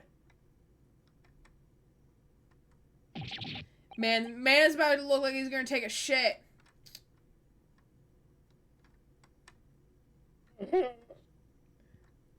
Why is he making shitting noises? I don't like it. Grabs Justice Hammer number 5. Hey, be careful with that. It's a fully activated gravity hammer. Not again! Well then, Mr. Natsume. It would appear you're going to have to accompany me down to the yard. Again. What, wait. Hold your horses! Yes? Door, key, locks, entry, exit entirely impossible! He's so flustered he's even being stranger than normal. The human thumb has arrived with his fishing set. Oh, he's been here. He's been vibing in the corner. He's just been observing. He already thought he was the culprit. Yeah, he probably already... He already assumed that... Probably, probably, like, by racially... Probably not for the reasons that you expect. Yeah, probably by racial profiling or some shit. Stares vacantly while eating chips, yeah. Oh, you think that's an alibi? You could have just made a copy. What? You live in the middle of some building, after all. You could have plenty of opportunity, I'm sure. It's like, yes, let me just make excuses to why it's entirely possible, yeah. Not actual evidence. But what? Sorry, me. Okay, but here's the thing, though. If the body was still warm, then he would have died, like, probably, what, within the last, like, couple of hours? If the body was still warm? I think it's somewhere under 6 hours, depending on the environment. Yeah, we don't know the environment of this musty-looking ass.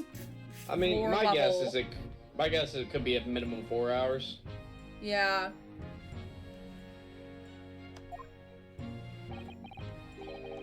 Sorry, sir. You'll get your chance to give your side of the story later.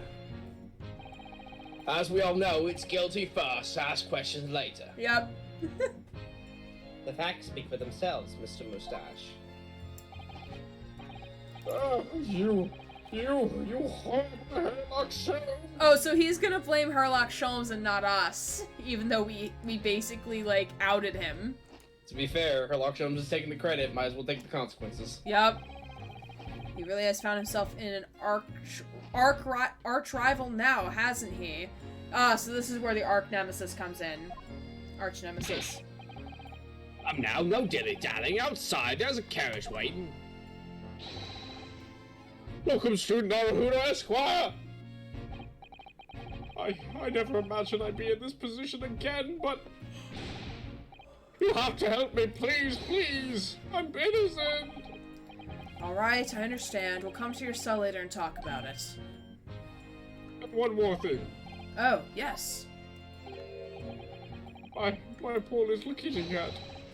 Please give him his breakfast for me! Oh, of course! We will gladly feed the kitty. The kit or cat. We'll gladly feed. And so, his evil curse still apparently unbroken. Soseki-san found himself once again the prime suspect in a case of murder. The good news is I'm getting all my bad karma out now. Thanks to incriminating deduction of the great detective, that we're totally not going to take credit for. My dear fellow, that honor belongs to you.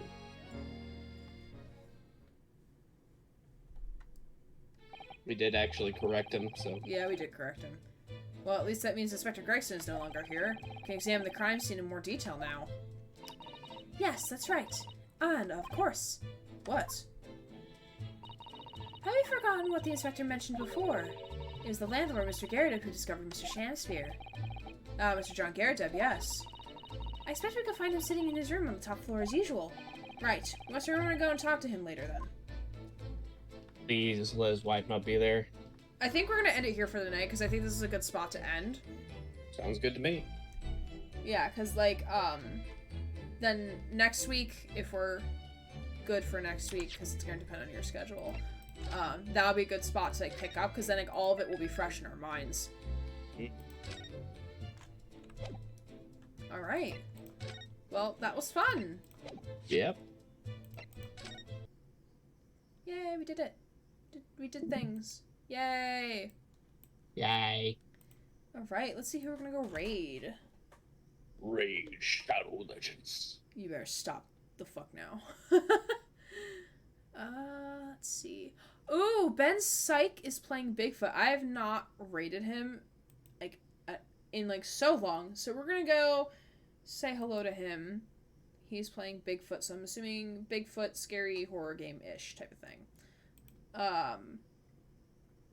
Yeah, thanks all for chilling out tonight. We appreciate you all being here. Thank you, Grant, as per usual, for helping out with things. No problem. I enjoy being here. I enjoy doing the silly voices. Alright, so schedule Cyberpunk. We will continue on Thursday, or not Thursday. Sunday is Cyberpunk. Tuesday we'll be getting into the spooky things of Doki Doki Literature Club. Thursday we'll be back with more Vampire. And then Friday, hopefully, will be more Great Ace Attorney pending Grant's schedule. If not, random game night. So keep an eye out in the, yeah, fingers crossed. Keep an eye out in the Discord server for the stream schedule and updates on that. And don't forget, if you're interested for the Kickstarter for Elements of Adventure, thank you for sponsoring tonight and the upcoming streams for the next couple weeks. But with that, we're going to go say hello to Ben Syke. And with that, my name is Aaron Gray, queer variety Twitch streamer, signing off.